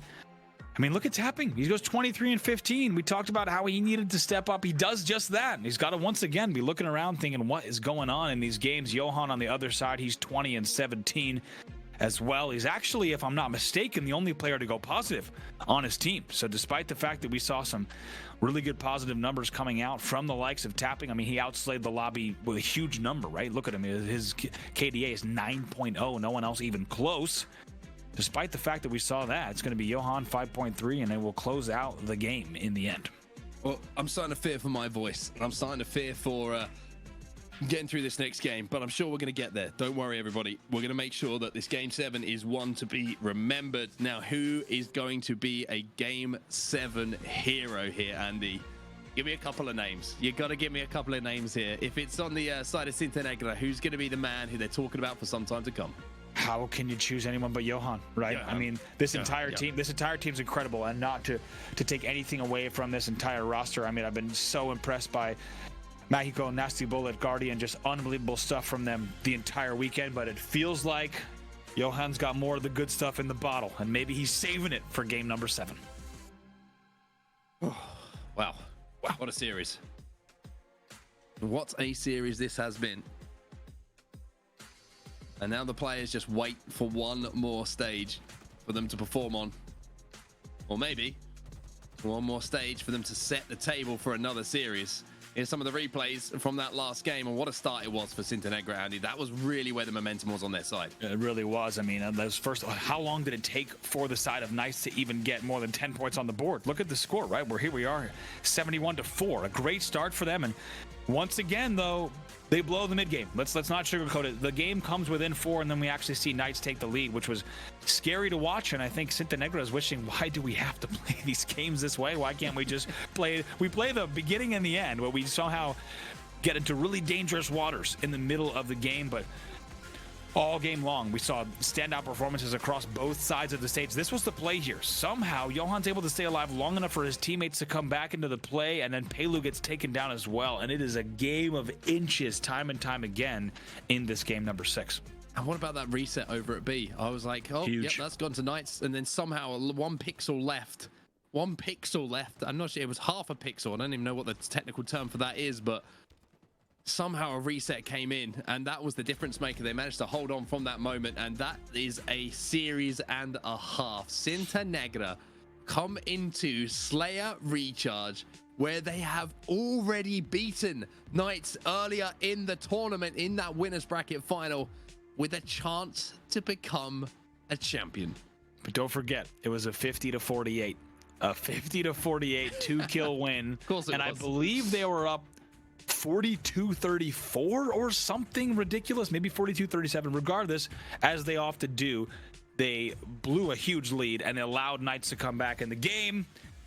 And they cannot afford to do it again. They don't want to go to a second best of 7. This is wild. This is one of the best grand finals we've had in a long time. Cintanegra 1 game away from taking the title in Latin America. Knights 1 game away from resetting the grand finals and sending us to a second best of 7. I have got the biggest smile on my face, ladies and gents, because it is game 7 now. We might see the Cinderella story complete, or we might be sending ourselves in for some more Halo and a full bracket reset. If Knights take this one home, we go again. If Cintanegra win this one, we go home, and they go home with a trophy. And what a story that would be. Camo goes to Knights early on. Should be camo, should be grapple, should be shock as well for Drift. He's going to grab all 3 of the goodies and actually go straight into Whirlpool here. Try to do some damage from the back. Maybe try to just get back to pipes. Goes for a cheeky angle. 5-4. My God, I cannot imagine the nerves on the main stage here. Everything to play for. The pride of the region on the line. And look at this pace of this game. Look at the pace of the game. Slowed down completely. Unless you're Johan, of course, who only knows how to play one way. But Knights already just a clear adaptation on their game plan, how they want to approach things. But unless you're Johan, he flies in with a sword. He'll get the kill. It gets traded out immediately, though. It's 7-7. My God, back and forth. 3 dead for Cintanegra at the moment. Bullet, as the last player alive, will get a nice little kill to get his team back in. This one finds a second player and a nice 2-shot melee for the double. Somehow stays alive. Lives to tell the tale, and now we'll reset once again with the sword on Sneaky. Such good patience in that fight as well. Yeah. A lot of players in a game 7 with how much is on the line would have just gone for the beat down there, get the damage, hope you can trade. Just got that extra shot in, even though he kind of ate the melee himself, to make sure that he was the player who was coming out on top of that fight. Now we're going to see Guardian with the shock rifle in his hands. Never has a headshot been more important than this game 7 for these players on Cintanegra. And if he can hit one, that will be the lead change, and they'll be able to control the pace. Checking all of his corners, knows that the push could come at any time.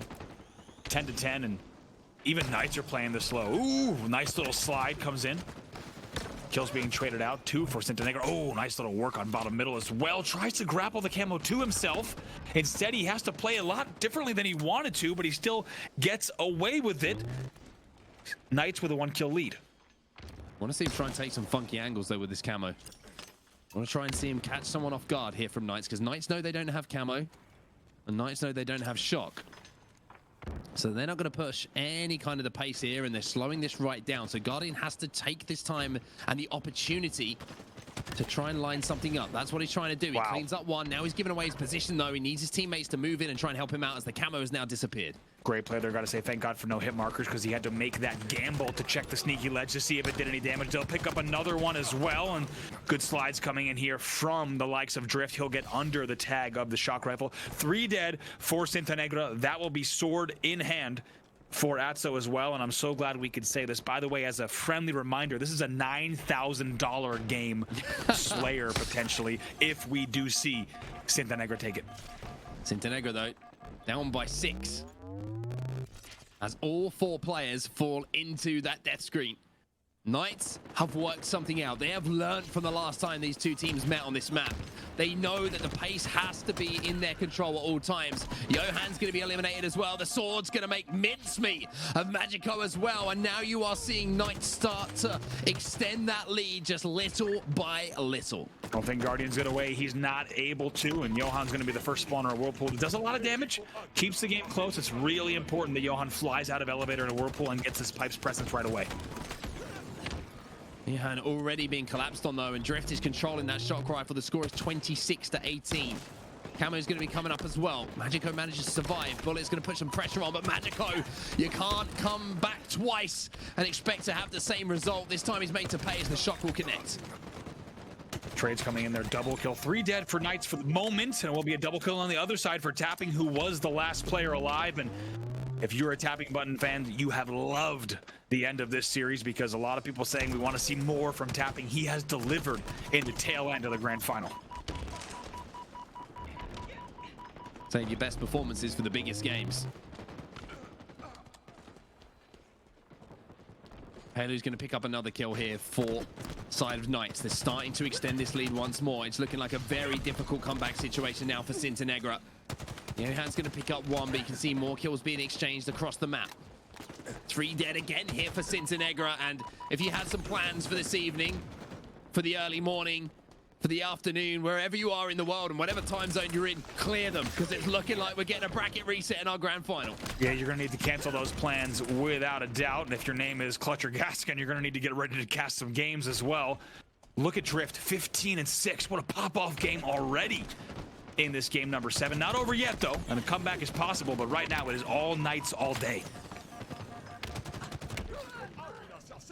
Maybe there's one more twist in the tail, though. There's a 10 kill difference between the two teams. You cannot ignore that. 1 shock rifle, 1 camo. Oh boy. That can become 4 kills. And then we really do have a game. Guardian will pick up 1. Tapping buttons will be there. We will get the trade. Drift needs to stay alive. Drift won't stay alive as Johan decides, I'm not done yet. We're not going to a bracket reset. I want to try and get my team back into this game. I want to put this team on my shoulders, and I want to call myself a champ. How fitting is just as soon as we called it, then it might be over. Johan grabs the shock, but he also tries to get aggressive there, doing everything he can across the map. That will bring the game to 45-33. And you got to think, coaching staff on both sides are prepping the water bottles. We're going the distance here. We are going the distance indeed. Pelu, 4 kills to go. Maybe you can start to get a little bit fancy. Maybe you can try and hit a few cool shots just to really put the pressure back onto your opponents. The battle rifle will get the job done, though, for the 48th kill. 3 kills full, but he's on the flank. The nade's definitely going to give that away, though, but maybe you want someone to challenge him. Maybe he dares someone to challenge him because he's still got that shot. Pelu on the, like you said, Pelu's backseat right now. I don't know if Bullet knows about it, but he might be in trouble in just a second. A lot of damage coming in, and might be too little too late. Waiting for this last kill. Grab yourself a coffee, ladies and gents. The bracket is reset. PK, Pittsburgh Knights, send us to a second best of 7 in this grand finals. There is life in the top dog yet. My God. And of course they save the best for last. Tapping Pelu, Atzo, Drift in a crazy 7-game set. They will reset the bracket, sending us the distance. And I think before we even started, Mark, you and I were saying it does feel like a bracket reset kind of evening, doesn't it? And who better to do it than the best team in the region, undefeated until this point, by the way. They didn't expect to find themselves coming in from the elimination side of the bracket. And they do the impossible. They go the distance in the most epic fashion possible. 7 games and a fantastic Game 7 Slayer will send us to a second best of 7. Absolutely insane, absolutely unbelievable. Now, my concern here for Cintanegra is how much they've put into their performance today. And I said it just before the winners bracket final, which is if they want to win this tournament, they have to win that winners bracket final, and they have to send it to the grand final and win it, because in the first series, because I don't think they can beat them twice. I just don't feel they got it in them. But what do I know at this point? They've achieved so much that it wouldn't surprise me if they came back and won the next one 4-0. Look at Drift, 18-9 in a Game 7 Slayer. That is absolutely wild. Keep in mind, there was $9,000 on the table, right? And if we're talking about being at a card table, that $9 grand is in. And if Cintanegra wins, they just take it all. And Knights just has to win just to make sure that the money goes back in the pot. It's pretty wild. It's a pretty crazy scenario to be in. And they deny the $9 grand. And they're like, no, put that back in the pot. We're playing more games. An unbelievable rally. On the other side, it was Guardian, 14-9. A great performance from him. But the Pittsburgh Knights, unsurprisingly, going the distance this evening. They will send us all the way to a second grand final. Here's your final look at how the first grand final, the best of 7, went. Absolute insanity. Absolute insanity. And if you wanted a picture of back and forth, well, there it is. There it is for everybody to see. Something of note, though, Andy, to really point out here, which Cintanegra are going to have to kind of swallow the pride on, right, is look at the Slayers in this series. Look at the Slayers in this series. All of them went to Knights. The objective game types in the majority went to Cintanegra.